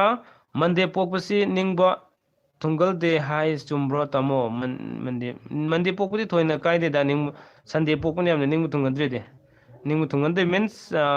ꯐꯪꯉꯒꯁꯨ ꯋꯥꯅ ꯋꯥꯅ ꯐꯪꯒꯟꯕ ꯍꯥꯏꯇꯥꯔꯦꯀꯣ ꯑꯗꯨꯃꯥꯏꯅ ꯈꯔ ꯂꯩ ꯇꯥꯃꯣ ꯅꯨꯄꯥꯅ ꯌꯨꯝꯁꯀꯩꯁ ꯄꯣꯛꯄ ꯑꯗꯨꯒ ꯅꯨꯄꯤꯅ ꯁꯒꯣꯜꯁꯦꯟ ꯄꯣꯛꯄ ꯆꯥꯅꯕ꯭ꯔꯣ ꯑꯃꯨꯛꯇ ꯍꯥꯏꯕꯤꯔꯛꯎ ꯌꯥꯝꯅ ꯆꯥꯅꯩ ꯅ꯭ꯌꯨꯄꯤꯂꯦꯟ ꯍꯥꯏꯕꯀꯣ ꯌꯥꯝꯅ ꯆꯥꯅꯩ ꯌꯨꯝꯁꯀꯩꯁ ꯁꯒꯣꯜꯁꯦꯟ ꯌꯥꯝ ꯄꯛꯅꯕ ꯑꯣꯏ ꯑꯗꯨꯒ ꯂꯧꯔꯦꯝꯕꯝ ꯖꯣꯟꯁꯟ ꯁꯤꯡ ꯏꯌꯥꯝꯕ ꯑꯩ ꯁꯖꯤꯕꯨꯒꯤ ꯀꯨꯟꯅꯤ ꯄꯥꯟꯕ ꯃꯟꯗꯦꯗ ꯄꯣꯛꯑꯦ ꯃꯁꯤꯒꯤ ꯑꯐ ꯐꯠꯇ ꯍꯥꯏꯕꯗꯤ ꯅꯤꯡꯕꯁꯦ ꯁꯨꯛꯊꯨꯡ ꯊꯨꯡꯗꯕ꯭ꯔꯣ ꯍꯥꯏꯕꯁꯤ ꯊꯝꯖꯔꯦ ꯑꯣꯀꯦ ꯖꯣꯟꯁꯟꯒꯤꯀꯣ ꯁꯖꯤꯕꯨꯒꯤ ꯀꯨꯟꯅꯤ ꯄꯥꯟꯕ ꯃꯟꯗꯦꯗ ꯄꯣꯛꯄ ꯑꯣꯀꯦ ꯃꯆꯥ ꯊꯕꯛ ꯃꯆꯥꯒꯨꯝꯕꯗꯤ ꯁꯨꯝ ꯅꯤꯡꯕ ꯊꯨꯡꯒꯅꯤ ꯌꯥꯝ ꯆꯥꯎꯔꯛꯄ ꯃꯇꯝꯗ ꯈꯔ ꯁꯨꯝ ꯅꯤꯡꯕ ꯊꯨꯡꯒꯟꯗꯦꯀꯣ ꯑꯗꯨꯃꯥꯏꯅ ꯂꯩꯒꯅꯤ ꯍꯥꯏꯅ ꯊꯝꯒꯦ ꯃꯆꯥꯗꯗꯤ ꯁꯨꯝ ꯊꯣꯏꯗꯣꯛꯅ ꯁꯨꯝ ꯐꯪꯕꯒꯤ ꯈꯔ ꯁꯨꯝ ꯂꯩꯒꯅꯤ ꯑꯗꯨꯒ ꯑꯆꯧꯕ ꯌꯥꯝ ꯃꯔꯨ ꯑꯣꯏꯕ ꯂꯥꯛꯄ ꯀꯥꯟꯗꯗꯤ ꯈꯔ ꯁꯨꯝ ꯐꯪꯒꯟꯗꯕꯅꯤꯀꯣ ꯅꯥꯎꯔꯦꯝ ꯖꯣꯟꯁꯟ ꯇꯥꯃꯣ ꯏꯔꯥꯏ ꯅꯨꯃꯤꯠ ꯄꯣꯛꯑꯦ ꯊꯥꯅ ꯂꯥꯡꯕꯟꯗ ꯑꯣꯀꯦ ꯑꯃꯨꯛꯇꯤ ꯍꯥꯏꯕꯤꯔꯛꯎ ꯌꯥꯝ ꯐꯩ ꯊꯣꯏꯗꯣꯛꯅ ꯑꯀꯥꯏꯕ ꯂꯩꯇꯦ ꯖꯣꯟꯁꯟꯒꯤ ꯆꯟꯗꯅꯤ ꯑꯍꯣꯡ ꯁꯪꯕꯝ ꯑꯣ ꯆꯦꯆꯦ ꯆꯥꯟꯗꯅꯤ welcome back to my channel ꯆꯦꯆꯦ ꯎꯅꯗꯕꯁꯨ ꯀꯨꯏꯔꯦ ꯆꯦꯆꯦꯅ ꯅꯣꯡꯃ ꯅ꯭ꯌꯨꯁ ꯑꯦꯖꯦꯟꯁꯤ ꯊꯤꯕꯤꯔꯛꯑꯣꯅ ꯍꯥꯏꯕꯗꯣ ꯑꯩ ꯅꯍꯥꯟꯁꯨ ꯍꯥꯏꯖꯈꯤꯕꯗꯨꯅꯦ ꯑꯩ ꯂꯥꯛꯆꯔꯝꯃꯦ ꯑꯣꯐꯤꯁꯇ ꯊꯤꯕ ꯐꯪꯖꯗꯕꯗꯒꯤ ꯑꯗꯨꯝ ꯑꯩ ꯍꯟꯖꯔꯕꯅꯦ ꯑꯗꯣ ꯀꯟꯇꯦꯛ ꯅꯝꯕꯔꯁꯨ ꯂꯩꯇꯕꯅꯤꯅ ꯆꯦꯆꯦꯅ ꯑꯣꯐꯤꯁꯇ ꯑꯝꯇꯪ ꯂꯥꯛꯄꯤꯌꯣ ꯅꯣꯡ ꯎꯅꯔꯒ ꯀꯩꯅꯣ ꯏꯆꯤꯜ ꯏꯅꯥꯎ ꯋꯥꯔꯤ ꯁꯥꯟꯅꯁꯦꯅ ꯍꯥꯏꯕꯤꯔꯛꯄꯗꯨꯒꯤ ꯑꯩ ꯂꯥꯛꯆꯔꯝꯃꯅꯤꯀꯣ ꯏꯅꯥꯎ ꯑꯗꯨꯕꯨ ꯑꯩ ꯆꯦꯆꯦꯒꯤ ꯄꯥꯎꯈꯨꯝ ꯈꯨꯝꯖꯔꯛꯀꯦ ꯅꯣꯡꯃ ꯁꯣꯏꯗꯅ ꯎꯅꯕꯒꯤ ꯇꯥꯟꯖꯥꯗꯨ ꯁꯤꯟꯕꯤꯔꯛꯀꯦꯅꯦꯅ ꯈꯟꯖꯩ ꯆꯦꯆꯦꯅ ꯁꯨꯝ ꯀꯔꯤ ꯑꯩꯈꯣꯏꯅ ꯑꯩꯒꯤ ꯃꯔꯝꯗ ꯀꯃꯦꯟ ꯈꯔ ꯂꯧꯕꯤꯒꯦꯅ ꯍꯥꯏꯕꯗꯨꯁꯨ ꯁꯨꯝ ꯑꯩꯗꯨꯒꯤ ꯂꯥꯛꯆꯔꯝꯕꯅꯦ ꯅꯣꯡꯃ ꯁꯣꯏꯗꯅ ꯂꯥꯛꯆꯈꯤꯒꯦ ꯏꯅꯥꯎ ꯐ꯭ꯔꯥꯏꯗꯦꯗ ꯄꯣꯛꯄ ꯑꯗꯨꯒꯁꯨ ꯗꯤꯁꯦꯝꯕꯔꯗꯁꯨ ꯄꯣꯛꯄ ꯑꯅꯤꯃꯛ ꯂꯩꯃꯤꯟꯅꯕ ꯌꯥꯕ꯭ꯔꯣ ꯁꯦꯡꯅ ꯄꯥꯎꯈꯨꯝ ꯄꯤꯕꯤꯔꯒꯗꯤ ꯅꯨꯡꯉꯥꯏꯅꯤ ꯅꯆꯦꯅ ꯑꯣꯀꯦ ꯆꯦꯆꯦ ꯑꯩ ꯍꯥꯏꯖꯔꯛꯀꯦ ꯐ꯭ꯔꯥꯏꯗꯦꯗ ꯄꯣꯛꯄ ꯑꯗꯨꯒ ꯗꯤꯁꯦꯝꯕꯔꯗꯁꯨ ꯄꯣꯛꯄ ꯑꯅꯤꯃꯛ ꯂꯩꯃꯤꯟꯅꯕ ꯑꯅꯤꯃꯛ ꯃꯄꯣꯛ ꯅꯨꯃꯤꯠ ꯆꯞ ꯃꯥꯟꯅꯩ ꯍꯥꯏꯕ꯭ꯔꯥ ꯆꯦꯆꯦ ꯑꯗꯨꯃꯇꯪ ꯍꯥꯏꯕꯤꯔꯛꯑꯣ ꯑꯗꯨꯒ ꯆꯦꯆꯦ ꯃꯄꯣꯛ ꯅꯨꯃꯤꯠ ꯃꯥꯟꯅꯕ ꯑꯣꯏꯔꯒꯗꯤ ꯆꯦꯆꯦ ꯆꯥꯟꯗꯅꯤꯗ ꯑꯩꯅ ꯍꯥꯏꯖꯅꯤꯡꯕꯗꯤ ꯃꯄꯣꯛ ꯅꯨꯃꯤꯠ ꯃꯥꯟꯅꯕꯁꯤ ꯈ꯭ꯋꯥꯏꯗꯒꯤ ꯐꯠꯇꯕ ꯑꯃ ꯐꯣꯜ ꯑꯃꯈꯛ ꯂꯩꯀꯣ ꯃꯗꯨꯅ ꯌꯥꯔꯒꯗꯤ ꯃꯗꯨ ꯐꯠꯇꯕ ꯐꯣꯜꯁꯤꯃ ꯉꯥꯛꯊꯣꯛꯄꯁꯨ ꯈꯔ ꯁꯨꯝ ꯋꯥꯕꯒꯤ ꯀꯩꯅꯣ ꯂꯩꯕꯅꯤ ꯔꯥꯁꯤꯗꯁꯨ ꯈꯔ ꯈꯤꯇꯪ ꯔꯥꯁꯤꯅꯈꯔ ꯆꯥꯅꯔꯝꯃꯒꯗꯤ ꯈꯤꯇꯪ ꯉꯥꯛꯊꯣꯛ ꯈꯣꯠꯇꯣꯛꯄ ꯌꯥꯕꯒꯤ ꯀꯩꯅꯣꯒꯁꯨ ꯂꯩꯕꯅꯦ ꯑꯗꯣ ꯑꯗꯨꯃꯛ ꯃꯈꯥ ꯇꯥꯕ ꯀꯩꯅꯣꯗꯨꯗꯤ ꯑꯩꯒꯤ ꯋꯥꯆꯞꯇ ꯆꯦꯆꯦꯒ ꯀꯔꯤ ꯂꯩꯒꯦ ꯍꯥꯏꯕꯗꯣ ꯐꯖꯅ ꯇꯥꯟꯅꯁꯦ ꯍꯧꯖꯤꯛꯇꯤ ꯁꯤꯅ ꯃꯦꯁꯦꯖ ꯃꯌꯥꯝ ꯑꯣꯏꯕꯅꯤꯅ ꯑꯩꯒꯤ ꯑꯣꯏꯅꯗꯤ ꯅꯨꯄꯥ ꯅꯨꯄꯤ ꯃꯄꯣꯛ ꯅꯨꯃꯤꯠ ꯃꯥꯟꯅꯕ ꯊꯥ ꯃꯥꯟꯅꯕꯩꯗꯤ ꯊꯣꯏꯅ ꯈꯤꯇꯪ ꯐꯩꯀꯣ ꯑꯗꯨꯒ ꯃꯄꯣꯛ ꯅꯨꯃꯤꯠ ꯃꯥꯟꯅꯕꯁꯤ ꯌꯥꯝ ꯐꯠꯇꯕ ꯈꯔ ꯂꯩ ꯍꯥꯏꯕꯁꯦ ꯊꯝꯖꯒꯦ ꯆꯦꯆꯦ ꯊꯦꯡꯛ ꯌꯨ ꯆꯦꯆꯦ ꯑꯩꯒꯤ ꯂꯥꯏꯚ ꯌꯦꯡꯕꯤꯔꯝꯕ ꯗꯦꯟ ꯅꯤꯡꯉꯣꯝꯕꯝ ꯁꯟꯇꯣꯁ ꯀꯩ ꯃꯊꯦꯜ ꯆꯥꯔꯒꯦ ꯑꯌꯥꯝꯕ ꯂꯥꯏꯚ ꯇꯧꯕꯤꯕꯒꯤ ꯃꯛꯇꯁꯨ ꯊꯥꯒꯠꯆꯔꯤ ꯅꯅꯥꯎꯅ thank you so much from myself also ꯑꯩ ꯉꯁꯤꯗꯤ ꯆꯤꯛꯀꯟ ꯆꯥꯖꯔꯦ ꯑꯗꯨꯅ ꯈꯔ ꯉꯥꯡꯖꯕ ꯇꯥꯔꯦ ꯉꯁꯤꯗꯤ okay thank you Ningombam Santosh ꯗꯦꯟ ꯑꯗꯨꯒ ꯖꯅꯀꯦꯁꯣꯔ ꯂꯥꯏꯁ꯭ꯔꯝ ꯀꯣ ꯖꯅꯀꯦꯁꯣꯔ ꯂꯥꯏꯁ꯭ꯔꯝ ꯇꯥꯃꯣ ꯔꯥꯁꯤ ꯆꯥꯟꯅꯗꯕꯁꯤ ꯌꯥꯝ ꯐꯠꯇꯕ꯭ꯔꯥ ꯍꯥꯏꯕꯅꯤꯀꯣ ꯔꯥꯁꯤ ꯆꯥꯟꯅꯗꯕꯁꯦ ꯔꯥꯁꯤ ꯆꯥꯟꯅꯗꯕꯁꯦ ꯑꯩꯈꯣꯏ ꯐꯕ ꯂꯩ ꯐꯠꯇꯕ ꯂꯩ ꯑꯗꯨꯕꯨ ꯌꯥꯝꯅ ꯐꯠꯇꯕ ꯈꯔꯈꯛ ꯂꯩꯕꯅꯦ ꯔꯥꯁꯤ ꯑꯃꯃꯝꯒꯤꯀꯣ ꯑꯗꯨꯅ ꯃꯣꯏꯁꯤꯡꯗꯨꯗ ꯀꯔꯤ ꯇꯥꯔꯤꯒꯦ ꯍꯥꯏꯕꯗꯨ ꯌꯦꯡꯉꯒ ꯑꯩꯈꯣꯏꯅ ꯑꯗꯨꯒꯤ ꯐꯣꯜ ꯑꯃ ꯀꯔꯤ ꯂꯩꯒꯦ ꯍꯥꯏꯕꯗꯣ ꯀꯔꯤ ꯇꯧꯕ ꯌꯥꯒꯦ ꯍꯥꯏꯕꯗꯨ ꯌꯦꯡꯊꯣꯛꯀꯗꯕꯅꯦ ꯖꯦꯝꯁꯟ ꯁꯟꯗꯦꯁꯨ ꯅꯤꯡꯕ ꯊꯨꯡꯕꯁꯦ ꯈꯔ ꯋꯥꯠꯄ꯭ꯔꯣ ꯈꯔ ꯁꯟꯗꯦꯅ ꯀꯃꯥꯏꯅ ꯇꯧꯒꯦ ꯍꯥꯏꯔꯒ ꯐꯪꯗꯤ ꯐꯪꯒꯗꯕ ꯑꯩ ꯑꯄꯥꯝꯕ ꯄꯣꯠꯁꯛꯁꯤ ꯌꯥꯝ ꯊꯦꯡꯅ ꯐꯪꯕ ꯁꯠ ꯐꯪꯗꯕ ꯍꯥꯏꯇꯥꯔꯦꯀꯣ ꯑꯗꯨꯒꯨꯝꯕ ꯈꯔ ꯂꯩꯕꯅꯦ ꯑꯣꯀꯦ ꯑꯉꯣꯝ ꯃꯔꯤꯡ ꯊꯝꯃꯣ ꯑꯩꯒꯤ ꯀꯃꯦꯟ ꯑꯃꯗꯤ ꯍꯦꯟꯗꯣꯛꯄꯤꯈ꯭ꯔꯦ ꯑꯣꯀꯦ ꯑꯩ ꯍꯦꯟꯗꯣꯛꯈꯤꯗꯕ꯭ꯔꯥ ꯍꯥꯏꯅ ꯈꯟꯖꯩ ꯑꯗꯨꯕꯨ ꯑꯉꯣꯝ ꯋꯥꯔꯧꯕ ꯌꯥꯗꯦ ꯏꯅꯥꯎ ꯑꯃꯨꯛꯇꯪꯒ ꯊꯥꯕꯤꯔꯛꯑꯒꯗꯤ ꯌꯥꯝ ꯅꯨꯡꯉꯥꯏꯖꯅꯤꯀꯣ ꯗꯦꯟ ꯆꯥꯝꯕꯤ ꯂꯩꯇꯣꯟꯖꯝ ꯅꯨꯄꯤꯅ ꯊꯋꯥꯟꯒꯤ ꯃꯟꯗꯦꯗ ꯄꯣꯛꯄ ꯅꯨꯄꯥꯅ ꯄꯣꯏꯅꯨꯒꯤ ꯋꯦꯗꯅꯁꯗꯦꯗ ꯄꯣꯛꯄ ꯆꯥꯟꯅꯕ꯭ꯔꯥ ꯆꯥꯟꯅꯗꯕ꯭ꯔꯥ ꯑꯝꯇꯪ ꯍꯥꯏꯕꯤꯔꯛꯎꯕ ꯍꯥꯏꯕꯗꯤ ꯅꯨꯄꯤꯅ ꯊꯧꯋꯥꯟꯒꯤ ꯃꯟꯗꯦ ꯀꯣ ꯑꯗꯨꯒ ꯅꯨꯄꯥꯅ ꯄꯣꯏꯅꯨꯒꯤ ꯋꯦꯗꯅꯁꯗꯦ ꯊꯔꯁꯗꯦ ꯐ꯭ꯔꯥꯏꯗꯦ ꯁꯦꯇꯔꯗꯦ ꯁꯟꯗꯦ ꯃꯟꯗꯦ ꯑꯣꯀꯦ ꯌꯥꯝꯅ ꯄꯛꯅꯩ ꯌꯥꯝꯅ ꯆꯥꯅꯩ ꯍꯥꯏꯕꯁꯤ ꯊꯝꯖꯒꯦ ꯁꯥꯝꯕꯤ ꯂꯩꯇꯣꯟꯖꯝ ꯄ꯭ꯔꯤꯇꯝ ꯃꯌꯦꯡꯕꯝ ꯇꯥꯃꯣ ꯁꯟꯗꯦꯗ ꯄꯣꯛꯄꯁꯦ ꯅꯤꯡꯕ ꯊꯨꯡꯅꯕ ꯀꯩꯗꯧꯔꯒ ꯐꯒꯗꯒꯦ ꯃꯁꯤꯗꯤ ꯃꯁꯥꯒꯤ ꯄꯤꯊꯣꯛꯆꯔꯛꯄ ꯀꯩꯅꯣꯅꯦ ꯅꯤꯡꯕꯗꯤ ꯊꯨꯡꯒꯅꯤ ꯑꯗꯨꯕు ꯁꯠ ꯁꯠ ꯂꯥꯎꯅ ꯐꯪꯗꯦ ꯍꯥꯏꯕ ꯋꯥꯅꯤ ꯑꯄꯥꯝꯕ ꯄꯣꯠꯁꯛꯁꯦ ꯐꯪꯕ ꯇꯞꯄꯦ ꯍꯥꯏꯕꯅꯤꯗꯀꯣ ꯑꯗꯨꯅꯤ ꯐꯪꯗꯤ ꯁꯨꯝ ꯐꯪꯒꯗꯕ ꯑꯗꯨꯅ ꯇꯥꯃꯣ ꯑꯩꯈꯣꯏ ꯅꯦꯅꯦ ꯑꯃꯅ ꯇꯥꯃꯣꯗ ꯑꯃꯨꯛꯇ ꯍꯪꯕꯤꯌꯣ ꯍꯥꯏꯔꯛꯑꯦ ꯅꯨꯄꯤꯅ ꯂꯩꯕꯥꯛ ꯄꯣꯛꯄ ꯅꯨꯃꯤꯠꯇ ꯄꯣꯛꯄ ꯅꯨꯄꯥꯅ ꯅꯣꯡꯃꯥꯏꯖꯤꯡ ꯑꯃꯨꯛꯇ ꯍꯥꯏꯕꯤꯌꯨ ꯅꯣꯡꯃꯥꯏꯖꯤꯡ ꯑꯗꯨ ꯈꯥꯕꯩ ꯇꯥꯏ ꯌꯥꯝ ꯐꯠꯇꯕ ꯑꯣꯏꯀꯣ ꯈꯔ ꯈꯠꯅ ꯆꯩꯅꯕ ꯈꯔ ꯁꯨꯝ ꯑꯗꯩ ꯀꯔꯤꯒꯨꯝꯕ ꯀꯥꯟꯗ ꯈꯠꯅ ꯆꯩꯅꯕ ꯁꯨꯝ ꯂꯥꯛꯄ ꯌꯥꯎꯒꯅꯤ ꯅꯨꯡꯉꯥꯏꯅꯗꯕ ꯑꯃꯗꯤ ꯁꯨꯝ ꯂꯩꯒꯅꯤ ꯍꯥꯏꯁꯤ ꯊꯝꯖꯒꯦ ꯑꯣꯀꯦ ꯑꯗꯨꯒ ꯀꯦ ꯑꯅꯟꯅꯤꯡ ꯋꯦꯗꯅꯁꯗꯦꯗ ꯄꯥꯎꯈꯨꯝꯁꯤ ꯋꯥꯍꯪꯁꯤ ꯀꯃꯥꯏꯅ ꯍꯪꯗꯣꯏꯅꯣ ꯑꯩ ꯒ꯭ꯌꯥꯟ ꯇꯥꯗ꯭ꯔꯦ ꯑꯦꯝ ꯆꯥꯟ ꯅꯨꯄꯥꯅ ꯂꯥꯡꯕꯜꯒꯤ ꯁꯇꯔꯗꯦ ꯅꯨꯄꯤꯅ ꯀꯥꯂꯦꯟꯒꯤ ꯇ꯭ꯌꯨꯁꯗꯦ ꯑꯣꯀꯦ ꯁꯇꯔꯗꯦ ꯁꯟꯗꯦ ꯃꯟꯗꯦ ꯇ꯭ꯌꯨꯁꯗꯦ ꯌꯥꯝꯅ ꯐꯩ ꯌꯥꯝꯅ ꯑꯐꯕ ꯑꯣꯏ ꯑꯦꯝ ꯆꯥꯟ ꯔꯣꯕꯤꯟꯁꯟ ꯅꯤꯡꯊꯧꯖꯥ ꯏꯌꯥꯝꯕ ꯑꯩꯁꯦ ꯂꯥꯏ ꯇꯥꯏ ꯑꯩꯒꯤ ꯅꯨꯄꯥꯅ ꯃꯤꯅꯦ ꯑꯗꯣ ꯑꯩ ꯉꯥ ꯍꯦꯜꯂꯦ ꯃꯥꯒꯤ ꯃꯄꯣꯛ ꯅꯨꯃꯤꯠꯇ ꯑꯗꯩ ꯁꯨꯔꯖꯗꯦꯕꯗꯨꯁꯨ ꯆꯦꯡ ꯀꯠꯆꯩ ꯑꯗꯣ ꯐꯒꯗ꯭ꯔꯥ ꯂꯥꯏꯁꯨ ꯃꯈꯜ ꯌꯥꯝꯕ꯭ꯔꯥ ꯑꯣꯀꯦ ꯆꯔꯥ ꯍꯦꯟꯕ ꯀꯩꯅꯣꯁꯤ ꯊꯣꯏꯗꯣꯛꯅ ꯀꯥꯟꯅꯗꯕ ꯈꯔꯁꯨ ꯑꯗꯨꯝ ꯂꯩꯕꯅꯤꯀꯣ ꯑꯗꯨꯒ ꯃꯁꯤꯒꯤ ꯅꯤꯇꯤ ꯅꯤꯌꯣꯝ ꯈꯔ ꯂꯩꯕꯅꯤ ꯍꯧꯗꯣꯛꯄꯒꯤ ꯑꯗꯨꯗꯤ ꯇꯣꯉꯥꯟꯅ ꯄꯥꯔꯁꯦꯟ ꯑꯣꯏꯅ ꯐꯖꯅ ꯁꯥꯟꯅꯁꯦ ꯍꯧꯖꯤꯛ ꯍꯥꯏꯕ ꯅꯨꯡꯉꯥꯏꯇ꯭ꯔꯦ ꯏꯖꯨ ꯇꯦꯟꯊꯥ ꯇꯥꯃꯣ ꯇ꯭ꯌꯨꯁꯗꯦꯗ ꯄꯣꯛꯄꯁꯦ ꯅꯤꯡꯕ ꯇꯨꯡꯒꯟꯗꯦ ꯆꯨꯝꯕ꯭ꯔꯣ ꯇ꯭ꯌꯨꯁꯗꯦꯒꯤꯗꯤ ꯊꯣꯏꯅ ꯀꯥꯏꯕ ꯂꯩꯇꯦ ꯁꯨꯝ ꯇꯨꯡꯕꯅꯦꯀꯣ ꯑꯗꯨꯒ ꯇꯥꯃꯣ ꯖꯅꯀꯦꯁꯣꯔ ꯂꯥꯏꯁ꯭ꯔꯝ ꯇꯥꯃꯣ ꯅꯨꯄꯥꯅ ꯙꯅꯨ ꯑꯣꯏꯕ ꯅꯨꯄꯤꯅ ꯃꯤꯊꯨꯟ ꯑꯣꯏꯕ ꯄꯛꯅꯗꯕ꯭ꯔꯣ ꯁꯤꯕꯨ ꯅꯨꯄꯥꯅ ꯙꯅꯨ ꯑꯣꯏꯕ ꯅꯨꯄꯤꯅ ꯃꯤꯊꯨꯟ ꯑꯣꯏꯕ ꯍꯥꯏꯕꯀꯣ ꯅꯨꯄꯥꯅ ꯙꯅꯨ ꯑꯣꯏꯕ ꯅꯨꯄꯤꯅ ꯁꯤꯒꯤꯁꯦ ꯑꯩ ꯍꯌꯦꯡ ꯍꯥꯏꯖꯔꯒꯦ ꯈꯤꯇꯪ ꯑꯩꯉꯣꯟꯗ ꯀꯥꯎꯕ ꯑꯃ ꯂꯩꯔꯦꯀꯣ ꯑꯦꯝ ꯆꯥꯟ ꯊꯦꯡꯛꯁ ꯑꯣꯀꯦ ꯋꯦꯜꯀꯝ ꯊꯦꯡꯒꯨꯖꯝ ꯄ꯭ꯔꯤꯇꯤ ꯂꯝꯇꯥꯒꯤ ꯄꯨꯔꯅꯤꯃꯥꯗ ꯄꯣꯛꯄ ꯑꯁꯤ ꯀꯔꯤ ꯀꯥꯏꯒꯦ ꯊꯣꯏꯅ ꯀꯥꯏꯕ ꯂꯩꯇꯦ ꯄ꯭ꯔꯤꯇꯤ ꯑꯣꯀꯦ ꯂꯧꯔꯦꯟꯕꯝ ꯖꯣꯟꯁꯟ ꯏꯌꯥꯝꯕ ꯑꯩꯒꯤ ꯃꯦꯁꯦꯖ ꯑꯗꯨꯝ ꯀꯥꯟꯕꯤꯈ꯭ꯔꯦ ꯉꯁꯤ 3-4 ꯁꯨꯔꯦ ꯊꯥꯔꯤꯕ ꯂꯧꯔꯦꯟꯕꯝ ꯖꯣꯟꯁꯟꯒꯤ ꯃꯦꯁꯦꯖ ꯑꯅꯤ ꯑꯍꯨꯝꯗꯤ ꯑꯩ ꯄꯥꯖꯕ꯭ꯔꯥ ꯍꯥꯏꯅ ꯈꯟꯖꯔꯤꯀꯣ ꯈꯔꯗꯤ ꯄꯥꯖꯈꯤ ꯑꯗꯒꯤ ꯑꯅꯟꯅꯤꯡ ꯋꯦꯗꯅꯁꯗꯦꯗ ꯄꯣꯛꯄ ꯃꯤꯁꯦ ꯀꯃꯥꯏꯅ ꯇꯧꯒꯦ ꯍꯥꯏꯕꯗꯤ ꯊꯣꯏꯅ ꯑꯀꯥꯏꯕ ꯂꯩꯇꯦ ꯁꯨꯝ ꯅꯤꯡꯕ ꯈꯔ ꯊꯨꯡꯒꯅꯤꯀꯣ ꯃꯥꯒꯤꯁꯨ ꯑꯣꯀꯦ ꯅꯤꯂꯆꯟꯗ꯭ꯔ ꯁꯦꯛꯇ ꯇꯥꯃꯣꯒꯤ ꯆꯦꯅꯦꯜꯁꯤ ꯅꯍꯥꯟꯈꯩ ꯑꯃꯨꯛꯇꯁꯨ ꯌꯦꯡꯗꯦ ꯉꯁꯤ ꯌꯦꯡꯕꯗ ꯌꯥꯝ ꯅꯨꯡꯉꯥꯏ ꯇꯥꯃꯣꯅ ꯅꯍꯥꯟꯈꯩ ꯑꯃꯨꯛꯇꯁꯨ ꯌꯦꯡꯗꯦ ꯉꯁꯤ ꯌꯦꯡꯕꯗ ꯌꯥꯝ ꯅꯨꯡꯉꯥꯏ ꯇꯥꯃꯣꯅ ꯉꯥꯡꯕꯁꯨ ꯇꯥꯕ ꯌꯥꯝ ꯅꯨꯡꯉꯥꯏꯖꯩ ꯊꯦꯡꯛ ꯌꯨ ꯁꯣ ꯃꯆ ꯅꯤꯂꯆꯟꯗ꯭ꯔ ꯁꯦꯛꯇ ꯑꯣꯀꯦ ꯑꯩ ꯍꯥꯟꯅꯗꯤ ꯁꯨꯝ ꯃꯔꯛ ꯃꯔꯛꯇ ꯂꯥꯏꯚꯁꯤ ꯈꯔ ꯇꯧꯖꯕꯅꯤꯀோ ꯃꯌꯥꯝꯒ ꯁꯨꯝ ꯎꯅꯔꯒ ꯋꯥꯔꯤ ꯋꯥꯇꯥꯏ ꯁꯥꯟꯅꯕꯒꯤ ꯀꯩꯅꯣꯁꯦ ꯊꯧꯔꯝ ꯇꯧꯖꯕꯅꯤ ꯍꯟꯗꯛꯁꯤ ꯈꯔ ꯅꯪꯖꯗꯕꯒꯤꯅꯦ ꯑꯗꯨꯅ ꯅꯪꯖꯗꯕ ꯇꯥꯔꯒꯁꯨ ꯑꯩ ꯃꯌꯥꯝꯒꯤ ꯀꯥꯟꯅꯅꯕꯒꯤꯗꯃꯛꯇ ꯁꯨꯝ ꯕ꯭ꯂꯣꯛ ꯈꯔ ꯁꯨꯝ ꯁꯦꯝꯖꯅꯕ ꯍꯣꯠꯅꯖꯕꯅꯦ ꯒꯟꯌꯨꯃꯩ ꯆꯦꯅꯦꯜ ꯀꯪꯂꯩꯄꯥꯛ ꯃꯅꯤꯄꯨꯔ ꯒꯟꯌꯨꯃꯩ channel Kangleipak Manipur channel welcome back to my channel also ꯌꯨꯝꯁꯀꯩꯁꯗꯤ ꯀꯃꯥꯏꯅ ꯇꯧꯒꯦ ꯌꯨꯝꯁꯀꯩꯁꯗꯤ ꯑꯐꯕ ꯑꯣꯏ ꯔꯣꯃꯤꯌꯣ ꯁꯂꯥꯝ ꯇꯥꯃꯣ ꯅꯨꯄꯤꯅ ꯊꯥꯡꯖ ꯄꯣꯛꯄ ꯅꯨꯄꯥꯁꯨ ꯊꯥꯡꯖ ꯄꯣꯛꯄꯁꯤ ꯑꯅꯤꯁꯤ ꯀꯩ ꯆꯥꯟꯅꯗꯕ ꯂꯩꯒꯦ ꯌꯥꯝ ꯆꯥꯟꯅꯗꯦ ꯃꯄꯣꯛ ꯅꯨꯃꯤꯠ ꯃꯥꯟꯅꯕ ꯌꯥꯝ ꯐꯠꯇꯕ ꯑꯣꯏ ꯍꯥꯏꯕꯁꯤ ꯊꯝꯖꯒꯦ ꯔꯣꯃꯤꯌꯣ ꯁꯂꯥꯝ ꯑꯣꯀꯦ ꯑꯥꯔ ꯀꯦ ꯅꯥꯎꯊꯣꯟ ꯇꯥꯃꯣ ꯁꯟꯗꯦꯒ ꯃꯟꯗꯦꯒ ꯄꯣꯛꯄꯒꯤ ꯑꯃꯇ ꯍꯥꯏꯕꯤꯌꯨ ꯅꯨꯄꯥ ꯀꯔꯝꯕꯅꯣ ꯅꯨꯄꯤ ꯀꯔꯝꯕꯅꯣ ꯍꯥꯏꯕꯁꯤ ꯈꯪꯗ꯭ꯔꯗꯤ ꯌꯥꯔꯣꯏ ꯃꯦꯅꯀꯥ ꯁꯥꯐꯝ ꯁꯦꯇꯔꯗꯦꯗ ꯄꯣꯛꯄꯁꯦ ꯀꯩ ꯀꯥꯏꯒꯦ ꯊꯣꯏꯅ ꯀꯥꯏꯕ ꯂꯩꯇꯦ ꯁꯦꯇꯔꯗꯦꯒꯤꯁꯦ ꯃꯥꯒꯤ ꯊꯥꯗꯨꯒꯤ ꯃꯇꯨꯡ ꯏꯟꯅ ꯈꯔꯁꯨ ꯍꯥꯏꯕ ꯌꯥꯕ ꯂꯩ ꯍꯥꯏꯕꯁꯤ ꯊꯝꯖꯒꯦ ꯑꯗꯨꯒ ꯖꯅꯀꯦꯁꯣꯔ ꯂꯥꯏꯁ꯭ꯔꯝ ꯍꯥꯏꯕꯀꯣ ꯖꯅꯀꯦꯁꯣꯔ ꯂꯥꯏꯁ꯭ꯔꯝꯗ ꯇꯥꯃꯣ ꯁꯦꯇꯔꯗꯦꯗ ꯄꯣꯛꯄꯁꯤ ꯅꯤꯡꯕ ꯊꯨꯡꯗꯦ ꯍꯥꯏꯅꯩ ꯆꯨꯝꯕ꯭ꯔꯣ ꯂꯥꯜꯂꯦ ꯅꯤꯡꯕ ꯊꯨꯡꯕꯅꯤ ꯃꯥꯗꯤ ꯊꯣꯏꯅ ꯑꯀꯥꯏꯕ ꯂꯩꯇꯦ ꯕꯤꯗ꯭ꯌꯥꯔꯥꯅꯤ ꯆꯤꯉꯝꯕꯝ ꯋꯦꯗꯅꯁꯗꯦꯗ ꯄꯣꯛꯄ ꯅꯨꯄꯥꯒ ꯃꯟꯗꯦꯗ ꯄꯣꯛꯄ ꯅꯨꯄꯥꯒꯁꯤ ꯀꯃꯥꯏꯅ ꯇꯧꯒꯦ ꯋꯦꯗꯅꯁꯗꯦꯗ ꯄꯣꯛꯄ ꯅꯨꯄꯥ ꯃꯟꯗꯦꯗ ꯄꯣꯛꯄ ꯅꯨꯄꯤ ꯍꯥꯏꯕ ꯑꯣꯀꯦ ꯋꯦꯗꯅꯁꯗꯦ ꯊꯔꯁꯗꯦ ꯐ꯭ꯔꯥꯏꯗꯦ ꯁꯦꯇꯔꯗꯦ ꯁꯟꯗꯦ ꯃꯟꯗꯦ ꯑꯐꯕ ꯑꯣꯏ ꯆꯐꯨ ꯈꯨꯗꯣꯡꯊꯤꯕ ꯂꯩꯒꯦ Monday so khara sum ning bu thungan de haibo lei ko adu soibam inaw tomba oza aigi pokum hanbiu ai inaw tomba gi message hujik kak thengnajari ate mamang na thengnajagidri ananding Sunday pokpa mi se kamai na toge Sunday pokpa mi se ningba thungba khara walet phangaga so tamna phangale habsi thamjage oza sana maibam nga ising tabagi topic amukta tause yamba soidana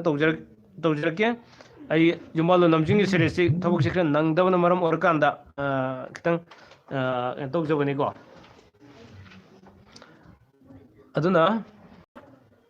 okay kayokre nawten lere nawba kumantem Monday gi amta habiyo okay Monday gi ningba kha thungante ibungsa sorai sam ko tamo aidi Monday da poksei apafata mukta haibiragadi tamo kaujaroi okay Monday gi pokpa thara sidusu khangbudi darka le du Monday se khajik sum ikoina tha duga rasi ga sanaragadi ningmuthungani natragadi ningmuthungai habsi thamjage nungan bichanu nupiju nupaju Tuesday da pokpusi sanabro sanade khwaidi fatabo oi madumako nungan bichanu sanathoi maibam tamo nupi na irai nupa na leibak pokpusi sana kakrene paringe da okay as nupiju nupaju message paringe kakimna hanire sanathoi maibam tomthil mix nupa Thursday nupi Saturday Thursday Friday Saturday khabai tai apaboi de lanthoi khaidem tamo anuba video thagat traba male kedoroge okay hayeng video amu khudol tamjarakani ko aduga ngasigina chayol gi rasifol thamjarabane menaka safam February thada poe Saturday kai ge thoina kai belaite loyumba lai tamo nupa na thawan nupi na hiangai amukta habiru tamo thoina kai belaite thagide brother yam khangjaningba ama kankhre amta pabiyo karamano Jameson gi se Jameson hujik pawde ina pa kandriban khanje okay gan yu mai channel kangai pak Manipur gi channel sina sama ibire nupina Sunday oibase nupana Wednesday Thursday Friday Saturday Sunday after phung anta dai aphaboide aduga sambi laiton jam nupina Monday pokpase kamai na tauge amta habiro ba nupana Wednesday pokpadi kamai na tauge amta habiro nupana Wednesday pokpado makhara fare aduga nupina Monday pokpado khajiktang apamba posakta ningbo hek na tho chat khara yawgani ase tamjage aduga hensna naurem nupa nupi animak sajibu ngaktani aduga nupa na Thursday nupi na Sunday Thursday Friday Saturday Sunday Thursday Friday Saturday Sunday paknai sana boy hensna okay Johnny sanam oja Wednesday gidi kamaya tauge Wednesday afabu oi Janakeshwar Laisram tamuk gan milanda 18 point yaudradi nupa nupi luhongba fatabro 18 gan milanda 18 point yaudrabadi ai gyan tadre dum RK Nauton aigi pabiramdre ai pajakhiba male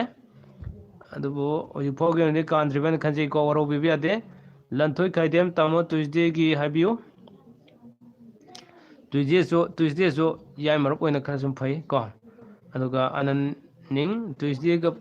da pokko mi se kamai tauge Tuesday da pokko mi se toina akaiba leite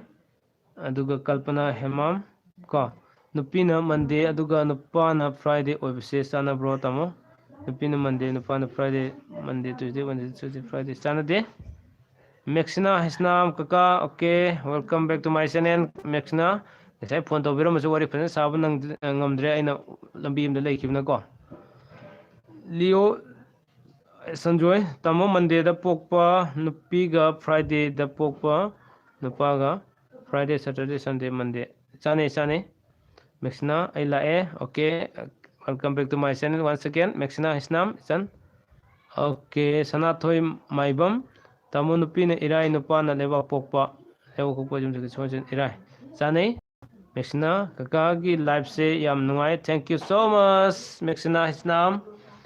Rasta Marjit Maitai Rasta Marjit Maitai Wednesday si question si kari ay no khangdre. Hemras Jandrembam, welcome back to my channel. Nupana Wednesday pokase tungi punsida nungai bra wabra October thane. Dasalang pa mo budi sum legini ko adu bude miu ba mo bigi loina legini aduna thoina awa na namba habudi oroi ko kaga nupa su Thursday nupi su Thursday sidi madu khwadi fattaba oi Maxina mapok numit manabase khwadi fattaba oi habisi thamjige then aduga Lorembam Johnson Singh ko iyambagi leifam se kadai dino nana omukta khangjege Lorembam Johnson ai yum se hairok patu maning kai degini okay aduga Thingojam Preti Thursday pokpagi amukta habiu Thursday gidi apaboi thoina fattaba yaude ko habisi thamjage aduga apama posak sum phangan makha legani John Jameson kan khre brother amukta yengbio as ai message myam hangal yengbadi hoji phoge ngade engonda message ai mathang thang yengjerakpane ko Jameson message kan khre tum hai adu mayam do muk yengkhat leib tar mathang gi message muk gyan dararoi ba ko hoji phoge ngade engon thok message dei mathang thang yengjeri ni ko waro bibi ade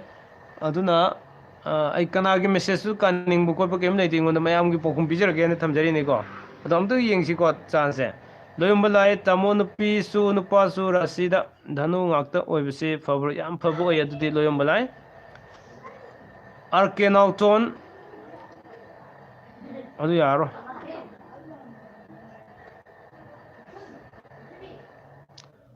Nupana Monday Aduga Nupina Sunday Amukta Habiro Nupana Monday Nupina Sunday Adu Apaboide Danduga Hensna Naurem Nupa Nupi Animak Sajibu Oibisi Kamdoge Toina Kaibilate Nilachandra Sekta Tamugi Sago Sel Pok Tamu Sago Sel Pokpa Nupise Kamai Toge Toina Kaibilate Asum Pai Adubo Tabu Nupa Duga Sana Basana the Bible Layadu Yang Dominiko Nongan Bisanu Mapok Numit Manaraga Sana Drisi Maram Karigino I guess the Yembio Hanagi live to Sapuan Kabish, a wine and evidence, a pung of Target, a puma kagan, the Jakiko, the Panatran, the Pimanga, Amakaina of the lake having yes, for no sir. Okay, Monday. Okay, Monday. Hiding Wangsika in Adum Habio, Maxna Hisnam Hoi. Okay, thank you. Tony Snam Oza February the Pokpoga, Mars the Pokpoga, Lona Base, Kaibage. February the Numito Habiro, Numitane quite a belu de target to a Kaibilate, Numita Manam the Hena, a Kaibakam Leginico. Then Janakesol Lysram, Tamokotisu, she Yentri a Yang at the Hajaroge, a Matam Krelebico. Anning Wednesday, Sanabro, Sanade, Mapok Manabazana, Hajabanico. Then Aduga MK Angamaring once again, Lai 7 days ki Manunga, Mapok Numitse, Karambana Hena. Fattaba oibra karamba numitna afabu oige madu sapsana ekoina asini habiade magi thadugi matungina si leiko si thadna adu si tanabu numit ka ke ga yenga kan ekoina sigi numisi phai phatte habada dumana thamgodobne simangna chana de numisi gi habade aduma leiti ko thadugi yenga domne karamba numit tanabu matungina kari lei habisini koina yenga do bai tari ko aduna Maxina Isnam welcome kaka okay welcome J Sings then Tamun Pana Friday Duguna Pina Saturday ya bro Yamna Pabu Oi Adumadi cause Sapu one time I should tend to have a mingse Tamo Tuesday say Tabak Toba Matamda my Pakan Dabra Toina Kaibalete ko Aduga Soibam Inau Tomba Oza Mai Yam Bana Miyam Kaubu Male I did Tang Jenny Punsise Wagadra Nuagadra. Okay. ꯊꯥꯡꯖꯒꯤꯗꯤ ꯌꯥꯝ ꯊꯣꯏꯅ ꯑꯀꯥꯏꯕ ꯂꯩꯗꯣ ꯍꯣꯏ ꯀꯩꯅꯣ ꯑꯋꯥꯕꯅꯗꯤ ꯈꯔ ꯍꯦꯟꯅ ꯂꯩꯕꯅꯤꯀꯣ ꯊꯥꯡꯖꯒꯤꯁꯨ ꯑꯅꯟꯗ ꯂꯧꯔꯦꯝꯕꯝ ꯇꯥꯃꯣ ꯋꯥꯛꯆꯤꯡꯒꯤ ꯊꯔꯁꯗꯦꯗ ꯄꯣꯛꯄꯁꯦ ꯑꯐꯕ ꯐꯠꯇꯕ ꯍꯥꯏꯕꯤꯌꯨ ꯊꯣꯏꯅ ꯑꯀꯥꯏꯕ ꯂꯩꯇꯦ ꯃꯦꯛꯁꯤꯅꯥ ꯑꯣꯀꯦ ꯑꯦꯁ ꯐꯣꯔ ꯅꯧꯁꯥ ꯃꯟꯗꯦꯁꯗ ꯃꯟꯗꯦꯗ ꯄꯣꯛꯄ ꯍꯥꯏꯒꯗꯕꯅꯦ ꯃꯣꯛꯄ ꯍꯥꯏꯔꯦ ꯃꯟꯗꯦꯗ ꯄꯣꯛꯄ ꯃꯤꯗꯤ ꯀꯃꯥꯏꯅ ꯇꯧꯒꯦ ꯈꯔ ꯅꯤꯡꯕ ꯊꯨꯡꯒꯟꯗꯦ ꯑꯩꯅ ꯉꯁꯥꯏ ꯍꯥꯏꯖꯈ꯭ꯔꯕꯅꯦꯀꯣ ꯃꯦꯁꯦꯖ ꯁꯨꯝ ꯍꯟꯖꯤꯟ ꯍꯟꯖꯤꯟꯁꯨ ꯌꯥꯝ ꯏꯕꯤꯟꯅꯔꯦ ꯁꯅꯥꯊꯣꯏ ꯃꯥꯏꯕꯝ ꯇꯥꯃꯣ ꯅꯨꯄꯤꯅ ꯂꯩꯕꯥꯛ ꯄꯣꯛꯄ ꯑꯗꯨꯒ ꯅꯨꯄꯥꯅ ꯀꯔꯤꯅꯣꯅꯦ ꯃꯥꯏꯕꯝ ꯃꯁꯤ ꯌꯦꯛꯊꯣꯛꯑꯦ ꯍꯥꯏ ꯂꯩꯄꯣꯛꯄꯝ ꯍꯥꯏꯕ ꯑꯣꯀꯦ ꯑꯩ ꯂꯩꯕꯥꯛ ꯄꯣꯛꯄ ꯍꯥꯏꯇꯥꯔꯦ ꯄꯥꯔꯦ ꯅꯨꯄꯤꯅ ꯂꯩꯄꯣꯛꯄꯝ ꯅꯨꯄꯥꯅ ꯃꯥꯏꯕꯝ ꯑꯩ ꯃꯁꯤ ꯌꯦꯛꯊꯣꯛꯅꯩ ꯃꯁꯤ ꯂꯧꯅꯕ ꯌꯥꯗꯕ꯭ꯔꯥ ꯌꯦꯛꯊꯣꯛꯅꯔꯒꯗꯤ ꯌꯥꯝ ꯑꯀꯥꯏꯕ ꯑꯣꯏꯕꯅꯤꯀꯣ ꯃꯗꯨꯝ ꯍꯌꯦꯡ ꯆꯥꯔꯣꯟ ꯁꯨꯔꯣꯟꯗ ꯅꯤꯡꯕ ꯊꯨꯡꯗꯕ ꯌꯥꯝ ꯂꯩꯕꯅꯦ ꯍꯥꯏꯕꯁꯤ ꯊꯝꯖꯒꯦ ꯃꯦꯛꯁꯤꯅꯥ ꯏꯁꯅꯥꯝ ꯀꯀꯥ ꯊꯔꯁꯗꯦꯁꯦ ꯀꯩꯀꯩꯒꯗꯤ ꯆꯥꯟꯅꯒꯦ ꯅꯨꯄꯤꯅ ꯊꯔꯁꯗꯦ ꯑꯣꯏꯔꯕ ꯑꯗꯨ ꯑꯣꯏꯇꯥꯔꯒꯗꯤ ꯅꯨꯄꯥꯅ ꯋꯦꯅꯁꯗꯦ ꯆꯥꯟꯅꯔꯅꯤ ꯗꯦꯟ ꯑꯗꯨꯒ ꯑꯃꯨꯛꯁꯨ ꯋꯦꯅꯁꯗꯦ ꯃꯟꯗꯦꯁꯨ ꯆꯥꯟꯅꯔꯅꯤ ꯗꯦꯟ ꯑꯗꯨ ꯁꯇꯔꯗꯦꯁꯨ ꯆꯥꯟꯅꯔꯅꯤ ꯅꯨꯄꯥꯅ ꯀꯣ ꯑꯗꯨꯒ ꯖꯦ ꯁꯤꯡꯁꯦꯟ ꯇꯥꯃꯣ ꯅꯨꯄꯥꯅ ꯃꯤꯅ ꯔꯥꯁꯤ ꯅꯨꯄꯤꯅ ꯀꯨꯝꯕ ꯐꯕ꯭ꯔꯣ ꯔꯥꯁꯤꯒꯤꯗꯤ ꯍꯧꯖꯤꯛ ꯅꯨꯃꯤꯗꯥꯡ ꯍꯥꯏꯕ ꯌꯥꯗꯦ ꯑꯐꯕ ꯑꯣꯏꯗꯦ ꯍꯥꯏꯕꯁꯦ ꯑꯩ ꯊꯝꯖꯒꯦ ꯑꯗꯨꯅ ꯑꯉꯥꯟꯕ ꯁꯨꯝ ꯍꯥꯏꯖꯔꯛꯀꯦ ꯍꯌꯦꯡ ꯑꯩꯒꯤ ꯋꯥꯆꯞ ꯅꯝꯕꯔꯗꯨꯗꯃꯛ ꯄꯔꯁꯅꯦꯜ ꯑꯣꯏꯅ ꯊꯥꯕꯤꯔꯛꯑꯣ ꯍꯦꯃꯔꯥꯖ ꯆꯟꯗ꯭ꯔꯦꯝꯕꯝ ꯁꯟꯗꯦ ꯄꯣꯛꯄ ꯅꯨꯄꯤꯁꯦ ꯅꯪ ꯅꯨꯡꯗꯤꯟ ꯅꯪꯒꯤ ꯄꯨꯟꯁꯤꯗ ꯅꯨꯡꯉꯥꯏꯕ ꯀꯔꯤ ꯍꯥꯏꯅ ꯃꯥꯅ ꯍꯥꯏꯁꯦ ꯅꯨꯄꯤꯁꯦ ꯄꯨꯟꯁꯤꯗ ꯅꯨꯡꯉꯥꯏꯕ ꯇꯨꯡꯒꯤ ꯄꯨꯟꯁꯤꯗ ꯍꯥꯏꯕꯗꯨ ꯑꯣꯏꯔꯝꯒꯅꯤꯀꯣ ꯅꯨꯡꯒꯤ ꯍꯥꯏꯁꯦ ꯇꯨꯡꯒꯤ ꯄꯨꯟꯁꯤꯗ ꯍꯣꯏ ꯅꯨꯡꯗꯤ ꯅꯨꯡꯉꯥꯏꯔꯛꯀꯅꯤ ꯇꯨꯡꯗ ꯁꯣꯏꯅ ꯅꯨꯡꯉꯥꯏꯒꯅꯤ ꯆꯍꯤ ꯅꯤꯐꯨꯒꯤ ꯃꯇꯨꯡꯗ ꯁꯨꯝ ꯅꯨꯡꯉꯥꯏꯔꯛꯄ ꯑꯌꯥꯝꯕꯅ ꯑꯣꯏꯒꯟꯕꯅꯤ ꯍꯦꯃꯔꯥꯖ ꯀꯣ ꯗꯦꯟ ꯑꯗꯨꯒ ꯄ꯭ꯔꯤꯇꯝ ꯃꯌꯦꯡꯕꯝ ꯇꯥꯃꯣ ꯁꯖꯤꯕꯨꯗ ꯄꯣꯛꯄ ꯃꯤꯁꯦ ꯀꯩꯗꯧꯅꯒꯦ ꯅꯨꯃꯤꯠꯇ ꯂꯩꯀꯣ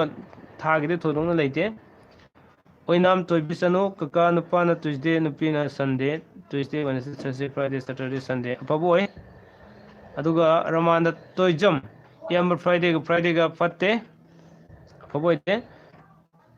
ꯕꯤꯅꯣꯗ ꯆꯟꯗ꯭ꯔ ꯇꯥꯃꯣ ꯑꯩꯅ ꯁꯇꯔꯗꯦ ꯄꯣꯛꯄ ꯑꯗꯨꯒ ꯅꯨꯄꯤꯅ ꯀꯩ ꯅꯨꯃꯤꯠ ꯄꯣꯛꯄ ꯆꯥꯟꯅꯒꯦ ꯅꯨꯄꯥꯅ ꯁꯇꯔꯗꯦ ꯑꯣꯏꯔꯒꯗꯤ ꯅꯨꯄꯤꯅ ꯁꯟꯗꯦ ꯆꯥꯟꯅꯔꯅꯤ ꯇꯨꯏꯁꯗꯦ ꯆꯥꯟꯅꯔꯅꯤ ꯊꯔꯁꯗꯦ ꯆꯥꯟꯅꯔꯅꯤ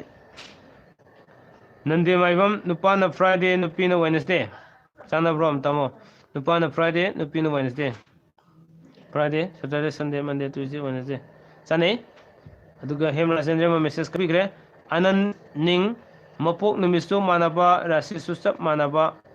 ꯑꯣꯀꯦ ꯆꯥꯟꯅꯕ꯭ꯔꯣ ꯃꯄꯣꯛ ꯅꯨꯃꯤꯠ ꯃꯥꯟꯅꯕꯗꯨꯅ ꯍꯦꯟꯅ ꯀꯟꯅ ꯂꯩ ꯑꯗꯨꯅ ꯍꯦꯟꯅ ꯆꯥꯟꯅꯗꯦ ꯔꯥꯁꯤ ꯃꯥꯟꯅꯕꯩꯗꯤ ꯌꯥꯝ ꯐꯩ ꯑꯗꯨꯒ ꯃꯄꯣꯛ ꯅꯨꯃꯤꯠ ꯃꯥꯟꯅꯕꯗꯨꯅ ꯃꯔꯝ ꯑꯣꯏꯔꯀꯥꯟꯗ ꯐꯠꯇꯕꯁꯤ ꯌꯥꯝ ꯂꯩ ꯍꯥꯏꯕꯁꯦ ꯊꯝꯖꯒꯦ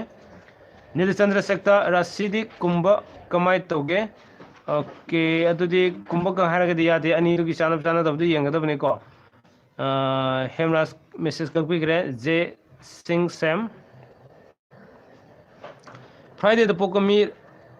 ꯃꯤꯅ ꯔꯥꯁꯤ ꯑꯣꯏꯕ ꯅꯨꯄꯥꯁꯤ ꯇꯨꯡꯒꯤ ꯄꯨꯟꯁꯤꯗ ꯊꯣꯏꯅ ꯑꯀꯥꯏꯕ ꯑꯣꯏꯔꯣꯏ ꯀꯣ ꯑꯣꯏꯅꯥꯝ ꯊꯣꯏꯕꯤ ꯆꯅꯨ ꯗꯦꯟ ꯃꯦꯁꯦꯖ ꯀꯛꯄꯤꯈ꯭ꯔꯦ ꯁꯅꯥꯊꯣꯏ ꯃꯥꯏꯕꯝ ꯇꯥꯃꯣ ꯅꯨꯄꯥꯅ ꯔꯥꯁꯤ ꯀꯩꯅꯥ ꯑꯣꯏꯕꯁꯦ ꯀꯩꯗꯧꯒꯦ ꯀꯩꯁꯨ ꯇꯧꯗꯦ ꯑꯐꯕ ꯑꯣꯏ ꯃꯥꯏ ꯂꯥꯏꯟꯗꯨꯒꯤ ꯆꯥꯟꯅꯕ ꯂꯩꯒꯗꯕꯅꯤ ꯑꯗꯨꯗ ꯌꯦꯡꯒꯗꯕꯅꯤꯀꯣ ꯁꯣꯏꯕꯝ ꯏꯅꯥꯎ ꯇꯣꯝꯕ ꯑꯣꯖꯥ ꯐꯣꯟ ꯅꯝꯕꯔ ꯑꯃꯨꯛꯇ ꯈꯪꯖꯕ ꯌꯥꯒꯗ꯭ꯔꯥ ꯌꯥꯒꯅꯤ ꯑꯩꯒꯤ ꯋꯥꯆꯞ ꯀꯩꯅꯣꯗ ꯋꯥꯆꯞ ꯅꯝꯕꯔ ꯁꯨꯝ ꯄꯤꯖꯕꯅꯦ ꯂꯥꯏꯚ ꯊꯥꯕ ꯈꯨꯗꯤꯡꯒꯤ ꯁꯨꯝ ꯍꯪꯕꯤꯔꯛꯄꯅꯦ ꯑꯦꯚ꯭ꯔꯤ ꯂꯥꯏꯚ ꯑꯩ ꯑꯗꯨꯃꯛ ꯑꯩꯒꯤ ꯅꯝꯕꯔꯁꯦ ꯄꯤꯖꯗꯨꯅ ꯂꯥꯛꯄꯅꯦ ꯍꯧꯖꯤꯛꯁꯨ ꯄꯤꯖꯒꯦ ꯏꯁꯤꯟꯕꯤꯌꯨ 700-5983396 number once again 700-5983396 ꯃꯁꯤ ꯑꯩꯒꯤ ꯅꯝꯕꯔꯅꯦ ꯗꯦꯟ ꯑꯗꯨꯒ ꯑꯆꯃ ꯀꯥꯃꯩ ꯅꯨꯄꯥꯅ ꯃꯟꯗꯦ ꯅꯨꯄꯤꯅ ꯇꯨꯏꯁꯗꯦ ꯌꯥꯝ ꯐꯕ ꯑꯣꯏ ꯄ꯭ꯔꯦꯃꯤ ꯁꯅꯁꯝ ꯐ꯭ꯔꯥꯏꯗꯦ ꯀꯣꯏꯁꯟꯗꯤ ꯍꯪꯕꯤꯗ꯭ꯔꯦ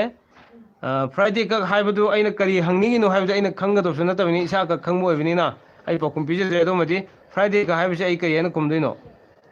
ꯑꯗꯨꯅ ꯖꯦ ꯁꯤꯡ ꯁꯦꯝ ꯇꯥꯃꯣ ꯁꯔꯥꯡꯊꯦꯝꯒ ꯑꯁꯦꯝꯒ ꯌꯨꯝꯕꯥꯟ ꯃꯤꯟꯅꯕ ꯌꯥꯒꯗ꯭ꯔꯥ ꯀꯔꯤ ꯑꯀꯥꯏꯕ ꯂꯩꯒꯦ ꯌꯦꯛ ꯊꯣꯡꯅꯩꯗꯣ ꯍꯧꯖꯤꯛ ꯑꯗꯨꯝꯕ ꯍꯧꯖꯤꯛ ꯍꯥꯏꯕ ꯉꯝꯖꯔꯔꯣꯏ ꯍꯌꯦꯡ ꯑꯉꯥꯡꯕꯗ ꯍꯥꯏꯖꯔꯛꯀꯦ ꯑꯃꯨꯛ ꯇꯣꯉꯥꯟꯅ ꯅꯤꯡꯁꯤꯡꯕꯤꯔꯣ ꯀꯜꯄꯅꯥ ꯍꯦꯃꯥꯝ welcome back to my channel ꯇꯥꯃꯣ ꯅꯨꯄꯥ ꯑꯥꯒꯁ ꯐ꯭ꯔꯥꯏꯗꯦ ꯄꯣꯛꯄ ꯑꯗꯨꯒ ꯅꯨꯄꯤꯅ ꯁꯦꯞꯇꯦꯝꯕꯔꯒꯤ ꯃꯟꯗꯦ ꯄꯣꯛꯄ ꯀꯣ ꯐ꯭ꯔꯥꯏꯗꯦ ꯁꯦꯇꯔꯗꯦ ꯁꯟꯗꯦ ꯃꯟꯗꯦ ꯑꯐꯕ ꯑꯣꯏ ꯂꯦꯡꯍꯜꯂꯛꯀꯅꯨ ꯑꯗꯨꯒ ꯃꯦꯛꯁꯤꯅꯥ ꯍꯩꯁꯅꯥꯝ ꯀꯀꯥ ꯑꯣꯀꯦ ꯑꯦꯝ ꯀꯦ ꯑꯉꯝ ꯃꯔꯤꯡ ꯇꯥꯃꯣ ꯁꯖꯤꯄꯨ ꯒꯤ ꯐ꯭ꯔꯥꯏꯗꯦꯗ ꯄꯣꯛꯄꯁꯦ ꯀꯃꯥꯏꯅ ꯇꯧꯒꯦ ꯊꯣꯏꯅ ꯑꯀꯥꯏꯕ ꯂꯩꯇꯦ ꯑꯩꯒꯤ ꯀꯃꯦꯟ ꯀꯥꯟꯈ꯭ꯔꯦ ꯃꯦꯛꯁꯤꯅꯥꯒꯤ ꯀꯀꯥ ꯍꯥꯏꯅ ꯀꯧꯕ ꯀꯃꯦꯟ ꯑꯃ ꯑꯩ ꯊꯦꯡꯅꯖꯔꯦ ꯑꯣꯀꯦ ꯍꯥꯎ ꯍꯥꯏꯅ ꯈꯨꯝꯖꯒꯦ ꯑꯣꯀꯦ ꯗꯦꯟ ꯀꯦ ꯑꯥꯏ ꯑꯦꯁ ꯕꯦꯝ ꯕꯦꯝ ꯐꯣꯟ ꯑꯃ ꯇꯧꯕꯤꯔꯛꯏꯁꯤ ꯌꯥꯝ ꯅꯨꯡꯉꯥꯏꯖꯗꯦ ꯑꯣꯀꯦ ꯆꯦꯆꯦ ꯆꯥꯟꯗꯅꯤ ꯃꯥꯜꯂꯦ ꯑꯣꯀꯦ ꯆꯦꯆꯦ ꯆꯥꯟꯗꯅꯤ ꯑꯣꯀꯦ ꯑꯩ ꯅꯝꯕꯔ ꯈꯪꯖꯔꯦ ꯍꯧꯖꯤꯛꯇꯤ ꯌꯥꯝ ꯅꯨꯡꯉꯥꯏꯖꯔꯦ ꯆꯦꯆꯦ ꯆꯥꯟꯗꯅꯤ ꯐꯣꯟ ꯇꯧꯕꯤꯔꯛꯄ ꯑꯗꯨꯕꯨ ꯑꯩ ꯀꯣꯟꯅ ꯇꯧꯖꯔꯛꯀꯦ ꯑꯣꯀꯦ ꯗꯦꯟ ꯑꯗꯨꯒ ꯍꯣꯏ ꯀꯦꯁ ꯕꯦꯝ ꯕꯦꯝ ꯑꯣꯀꯦ ꯁꯟꯗꯦ ꯄꯣꯛꯄ ꯅꯨꯄꯤꯁꯦ ꯀꯔꯝꯕ ꯅꯨꯃꯤꯠꯇ ꯄꯣꯛꯄ ꯅꯨꯄꯥꯒ ꯆꯥꯟꯅꯒꯗꯒꯦ ꯍꯥꯏꯕꯅꯦ ꯁꯟꯗꯦ ꯄꯣꯛꯄ ꯅꯨꯄꯤ ꯑꯣꯏꯕ ꯇꯥꯔꯒꯗꯤ ꯅꯨꯄꯥꯅ ꯁꯇꯔꯗꯦ ꯄꯣꯛꯄ ꯗꯦꯟ ꯑꯗꯨꯒ ꯍꯥꯏꯗꯤ ꯊꯔꯁꯗꯦ ꯄꯣꯛꯄ ꯗꯦꯟ ꯑꯗꯨꯒ ꯇ꯭ꯋꯤꯁꯗꯦ ꯄꯣꯛꯄꯁꯦ ꯌꯥꯝ ꯆꯥꯅꯩ ꯊꯣꯏꯕ ꯄꯦꯕꯝ ꯇꯥꯃꯣ ꯗꯤꯁꯦꯝꯕꯔ ꯊꯥꯗ ꯄꯣꯛꯄ ꯋꯦꯅꯁꯗꯦꯒꯤ ꯃꯔꯝꯗ ꯈꯔ ꯍꯥꯏꯕꯤꯌꯣ ꯋꯦꯅꯁꯗꯦꯗ ꯗꯤꯁꯦꯝꯕꯔꯁꯦ ꯄꯣꯏꯅꯨ ꯑꯣꯏꯔꯤꯔꯥ ꯋꯥꯛꯆꯤꯡ ꯑꯣꯏꯔꯤꯔꯥ ꯍꯥꯏꯕꯁꯨ ꯈꯪꯕ ꯗꯔꯀꯥꯔ ꯂꯩ ꯑꯗꯨꯒ ꯇꯞꯅ ꯌꯦꯡꯁꯦ ꯑꯅꯨꯔꯥꯙꯥ ꯊꯣꯡꯒ꯭ꯔꯥꯝ ꯅꯨꯄꯥꯅ ꯏꯔꯥꯏ ꯅꯨꯄꯤꯅ ꯁꯟꯗꯦꯗꯤ ꯀꯀꯥ ꯅꯨꯄꯥꯅ ꯏꯔꯥꯏ ꯅꯨꯄꯤꯅ ꯁꯟꯗꯦ ꯏꯔꯥꯏ ꯊꯥꯡꯖ ꯅꯣꯡꯃꯥꯏꯖꯤꯡ ꯅꯤꯡꯊꯧꯀꯥꯕ ꯏꯔꯥꯏ ꯊꯥꯡꯖ ꯅꯣꯡꯃꯥꯏꯖꯤꯡ ꯑꯣꯀꯦ ꯑꯐꯕ ꯑꯣꯏꯗꯦ ꯗꯦꯕꯂꯥ ꯍꯨꯏꯅꯤꯡ ꯍꯥꯏꯕꯀꯣ ꯅꯨꯄꯥꯅ ꯁꯟꯗꯦ ꯅꯨꯄꯤꯅ ꯊꯔꯁꯗꯦ ꯑꯐꯕ ꯑꯣꯏꯗꯦ ꯑꯣꯀꯦ ꯑꯗꯨꯒ ꯁꯐꯨ ꯉꯥꯛꯇ ꯇꯥꯏ ꯑꯐꯕ ꯑꯣꯏꯗꯦꯀꯣ ꯔꯣꯁꯤꯕꯤꯅ ꯅꯣꯡꯃꯥꯏꯊꯦꯝ ꯅꯨꯄꯤ ꯐ꯭ꯔꯥꯏꯗꯦꯁꯦ ꯀꯩ ꯅꯨꯃꯤꯠ ꯆꯥꯟꯅꯒꯦ ꯅꯨꯄꯥꯅ ꯊꯔꯁꯗꯦ ꯑꯗꯨꯒ ꯗꯦꯟ ꯑꯁꯤꯈꯛ ꯅꯠꯇꯅ ꯊꯔꯁꯗꯦ ꯂꯩꯔꯦ ꯗꯦꯟ ꯑꯗꯨꯒ ꯇ꯭ꯋꯤꯁꯗꯦ ꯂꯩꯔꯦ ꯗꯦꯟ ꯑꯗꯨꯒ ꯁꯟꯗꯦ ꯂꯩꯔꯦ ꯀꯣ ꯏꯕꯣꯍꯜ ꯇꯥꯃꯣ ꯁꯒꯣꯜꯁꯦꯟ ꯄꯣꯛꯄ ꯅꯨꯄꯤꯅ ꯑꯋꯥꯡ ꯆꯤꯡꯈꯩ ꯔꯣꯝꯗ ꯂꯩꯕꯁꯦ ꯆꯥꯅꯕ꯭ꯔꯣ ꯑꯃꯨꯛꯇ ꯍꯥꯏꯕꯤꯔꯛꯑꯣ ꯑꯩꯈꯣꯏꯅ ꯀꯥꯏꯗꯦ ꯑꯩꯁꯨ ꯇꯦꯟꯊꯥ ꯇꯥꯃꯣ ꯁꯇꯔꯗꯦꯒ ꯇ꯭ꯋꯤꯁꯗꯦꯒ ꯂꯧꯅꯕ ꯂꯩꯅꯕ ꯀꯔꯤ ꯑꯀꯥꯏꯕ ꯂꯩꯕꯒꯦ ꯅꯨꯄꯥ ꯀꯔꯝꯕꯅꯣ ꯅꯨꯄꯤ ꯀꯔꯝꯕꯅꯣ ꯈꯪꯗ꯭ꯔꯗꯤ ꯌꯥꯗꯦ ꯍꯥꯏꯕ ꯁꯤꯗꯕ ꯋꯥꯈꯠꯂꯛꯑꯦ ꯆꯤꯡꯉꯨꯖꯝ ꯄ꯭ꯔꯤꯇꯤ ꯖꯅꯋꯥꯔꯤꯒꯤ ꯃꯟꯗꯦꯗ ꯄꯣꯛꯄ ꯀꯥꯏ ꯂꯩꯈ꯭ꯔꯦ ꯃꯟꯗꯦꯗ ꯄꯣꯛꯄ ꯑꯁꯦ ꯑꯃꯨꯛꯇ ꯍꯥꯏꯕꯤꯔꯛꯑꯣ ꯊꯣꯏꯅ ꯃꯟꯗꯦꯗ ꯅꯤꯡꯕ ꯈꯔ ꯊꯨꯡꯕ ꯋꯥꯠꯀꯅꯤ ꯑꯄꯥꯝꯕ ꯄꯣꯠꯁꯛ ꯀꯥꯜꯂꯒ ꯆꯠꯈꯤꯒꯅꯤ Nipilika Salam welcome back to my channel ꯏꯕꯨꯡ ꯑꯩ ꯍꯧꯖꯤꯛꯇ ꯂꯥꯛꯆꯔꯤ okay welcome back to my channel Nipilika Salam ꯔꯣꯁꯤꯕꯤꯅꯥ ꯅꯣꯡꯃꯥꯏꯊꯦꯝ ꯅꯨꯄꯤ ꯐ꯭ꯔꯥꯏꯗꯦ ꯅꯨꯄꯥ ꯊꯔꯁꯗꯦ ꯑꯐꯕ ꯑꯣꯏꯗꯦ ꯅꯤꯄꯤꯂꯤꯀꯥ ꯏꯕꯨꯡ ꯌꯦꯛ ꯁꯂꯥꯏꯒꯤ ꯌꯦꯡꯕ ꯌꯥꯔꯣꯏꯗ꯭ꯔꯣ ꯑꯗꯨ ꯍꯧꯖꯤꯛ ꯅꯨꯃꯤꯗꯥꯡ ꯌꯦꯡꯕ ꯐꯠꯇꯦ ꯏꯆꯟ ꯑꯩꯒꯤ ꯅꯝꯕꯔ ꯂꯩꯕ ꯅꯠꯇ꯭ꯔꯣ ꯅꯝꯕꯔꯗꯨ ꯑꯗꯨꯝ ꯊꯥꯔꯛꯑꯣ ꯑꯗꯨꯒ ꯑꯩ ꯑꯉꯥꯟꯕꯗ ꯌꯦꯡꯕꯤꯔꯛꯀꯦꯀꯣ ꯑꯃꯝꯕꯗ ꯈ꯭ꯋꯥꯏ ꯌꯦꯡꯕ ꯐꯠꯇꯕ ꯄꯣꯠꯁꯛ ꯑꯣꯏ ꯑꯗꯣ ꯖꯦꯝꯁꯟ ꯕ꯭ꯔꯗꯔ ꯑꯩꯒꯤꯁꯦ 3 times ꯀꯥꯟꯈ꯭ꯔꯦ ꯏꯔꯤꯗꯨꯁꯨ ꯌꯥꯝ ꯈꯪꯅꯤꯡꯅ ꯍꯪꯈꯤꯕ ꯉꯥꯛꯇꯅꯤ ꯖꯦꯝꯁꯟ ꯁꯨꯃꯥꯏꯅ ꯇꯧꯁꯦ ꯍꯧꯖꯤꯛꯄꯨ ꯑꯩ ꯃꯦꯁꯦꯖ ꯊꯦꯡꯅꯗꯕꯒꯤꯅꯤꯀꯣ ꯑꯗꯨꯅ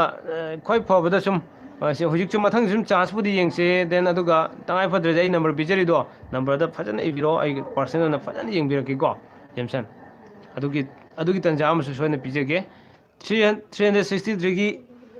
ꯄ꯭ꯂꯁ ꯍꯥꯏꯗꯤ ꯃꯅꯨꯡ ꯍꯨꯠꯅꯒꯤ 363ꯒꯤ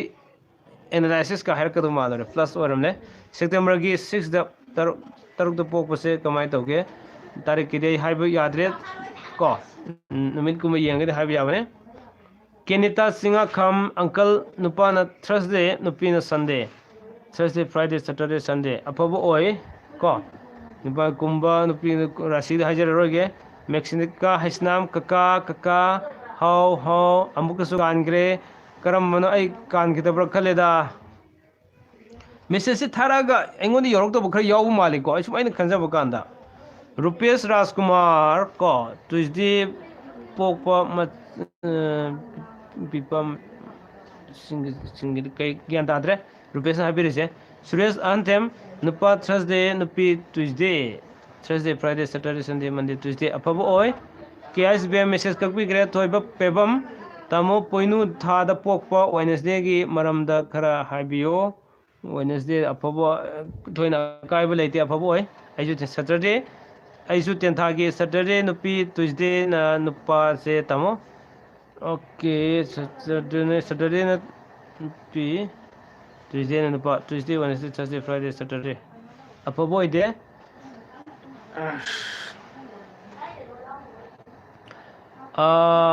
guest baby ado kaka December ki Sunday pokpase kari toge haibane ko December Sunday pokpase di ning makra tungande tungaga so wana tungbo oi ko pam pasakse yam tamna phangra mai tare phangning matamda phangdaba da kum khra legani Premchand Phaunam Paren thagi detail khra Paren thagi Thursday detail khra haibiro Thursday so phabu oi ko toina kaiba leidabane Somorjit Singha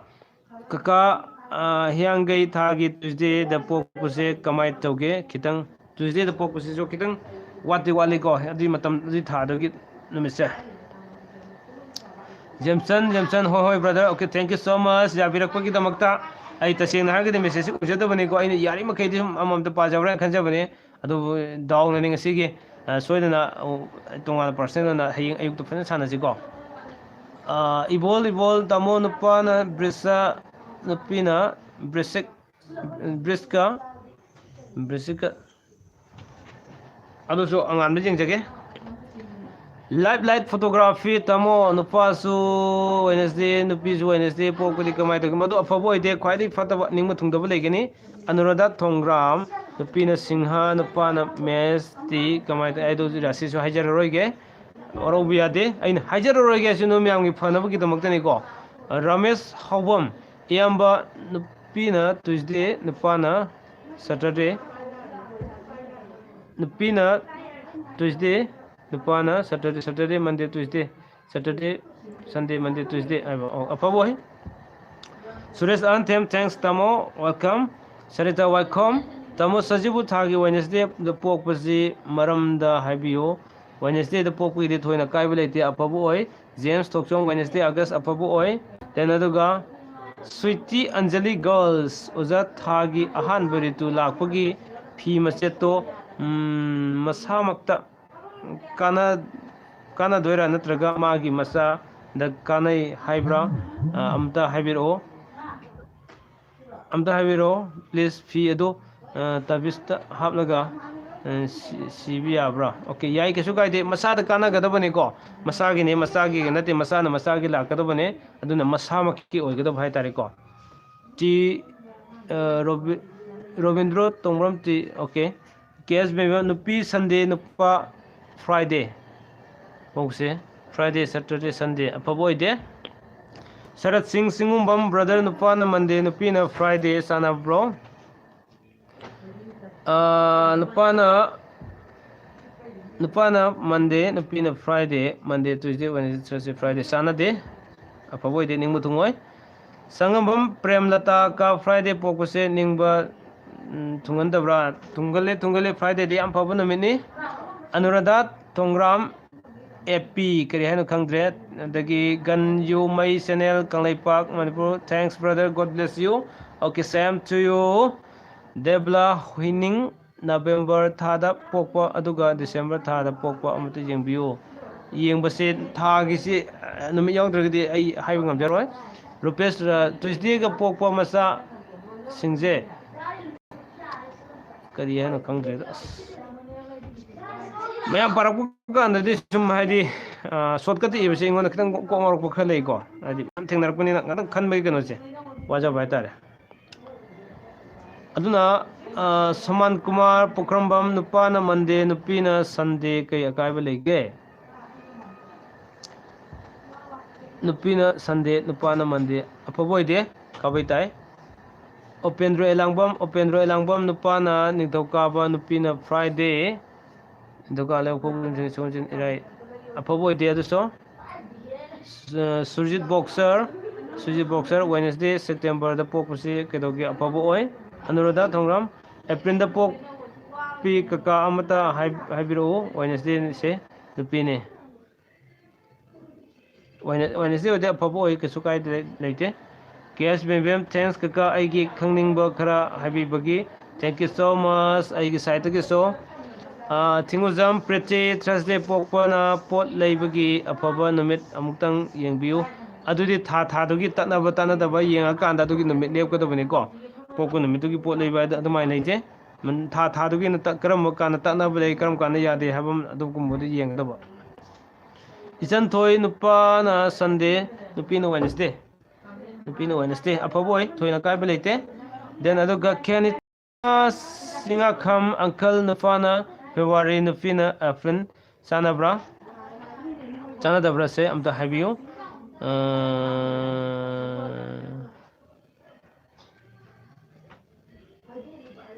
ka yogra February nufina kaibalite ko Kenita singa home Sweetie Anjali girls oja thagas okay thank you then aduga ambam premnata ka mithun ga singa ga se sanabra ai mamang na haijabudani rasi ji uji haijar roi ge na ko yadaba nugi fanabagi damukta ne numidang haibi yaba haibna yadaba hamna dugi dangtai haija mamang tu thamjabane sum repeat on sum hangbire aingon su khumbagi awab se am leiri ko teseng haragade mayam sing uji loina hona jari ne mayam se thaba lebukrini na adna hanabudi yeng bihu dobi orongani ko thoiba pebam tamon Wednesday da pokpa mise ningba thungale ko adama then MD Wahidur Rahman kaka nupana pokpana Saturday nupina Friday madu apabo ide Anuradha Tongram September da pokpa se irai pa ne September da pokpa irai toina kaiba leite aduga Surjit Boxer Surjit November Tuesday pokpa se kedoge Tuesday apabo oi toina kaide Soman Kumar nupa Monday nupi Wednesday Tuesday Wednesday apabo ide Robertson Laisram nupa na Wednesday aduga nupi na Thursday apabo oi PI nu ningthaujam tamo nupi na thangja nupa na namaijing apabo oi de adumaso then aduga sangambam premlata tahau dreba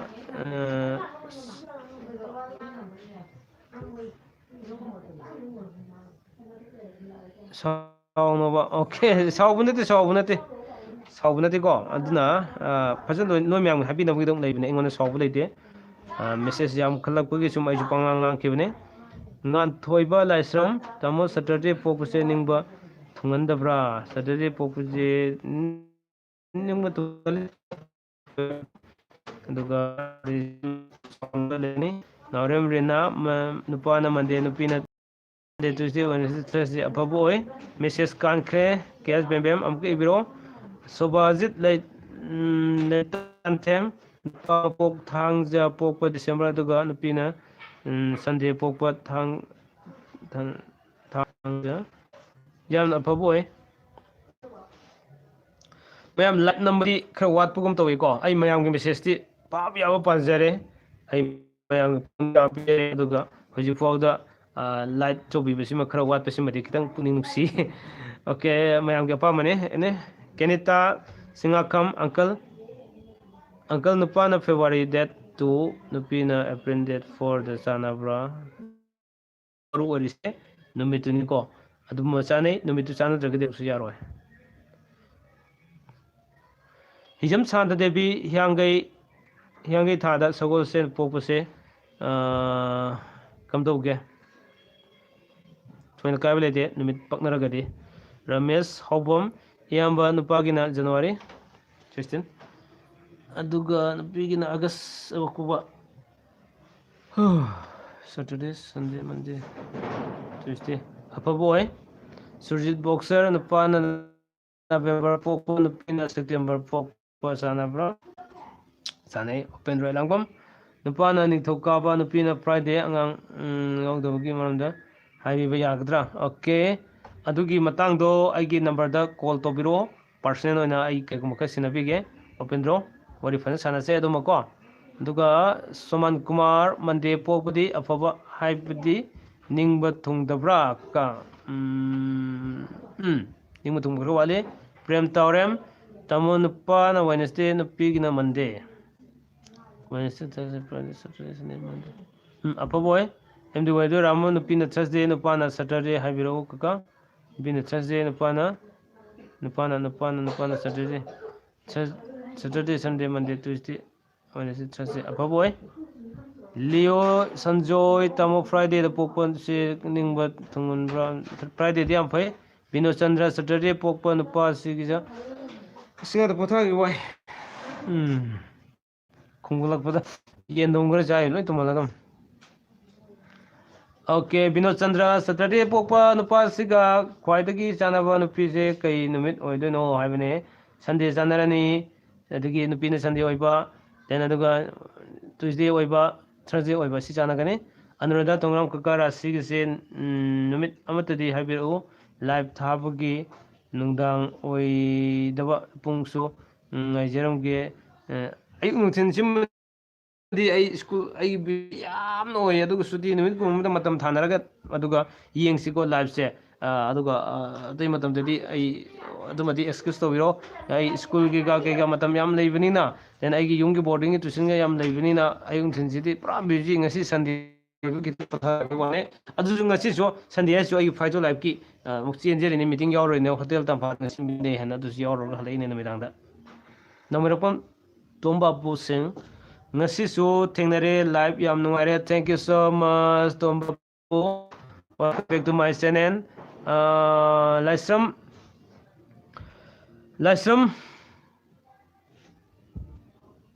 ꯁꯨꯕꯥꯁꯤꯅꯤ ꯌꯥꯝ ꯐꯖꯩꯌꯦ ꯕꯂꯥꯁꯦ welcome back to my channel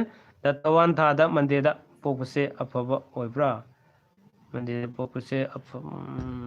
ꯅꯤꯡꯕ ꯊꯨꯡꯕ ꯈꯔ ꯋꯥꯠꯀꯦꯀꯣ ꯌꯧꯈ꯭ꯔꯦ ꯈꯤꯂꯦꯟꯗ꯭ꯔ ꯁꯤꯡ ꯏꯌꯥꯝꯕ ꯅꯨꯄꯥꯅ ꯃꯟꯗꯦ ꯊꯔꯁꯗꯦꯀꯣ ꯅꯨꯄꯥꯅ ꯑꯣꯛꯇꯣꯕꯔ ꯅꯨꯄꯤꯅ ꯅꯕꯦꯝꯕꯔ ꯑꯗꯨ ꯅꯨꯃꯤꯠ ꯊꯥꯡꯖꯦ ꯁ꯭ꯋꯤꯆꯤ ꯑꯣꯖꯥ ꯂꯥꯡꯕꯟ ꯄꯣꯛꯄꯁꯤ ꯀꯃꯥꯏꯅ ꯇꯧꯒꯦ ꯊꯣꯏꯅ ꯁꯟꯗꯦ ꯑꯄꯥꯝꯕ ꯈꯔ ꯐꯠ ꯐꯠ ꯅꯨꯄꯥ ꯍꯧꯗ꯭ꯔꯦ ꯀꯔꯤ ꯍꯥꯏꯅꯣꯅꯦ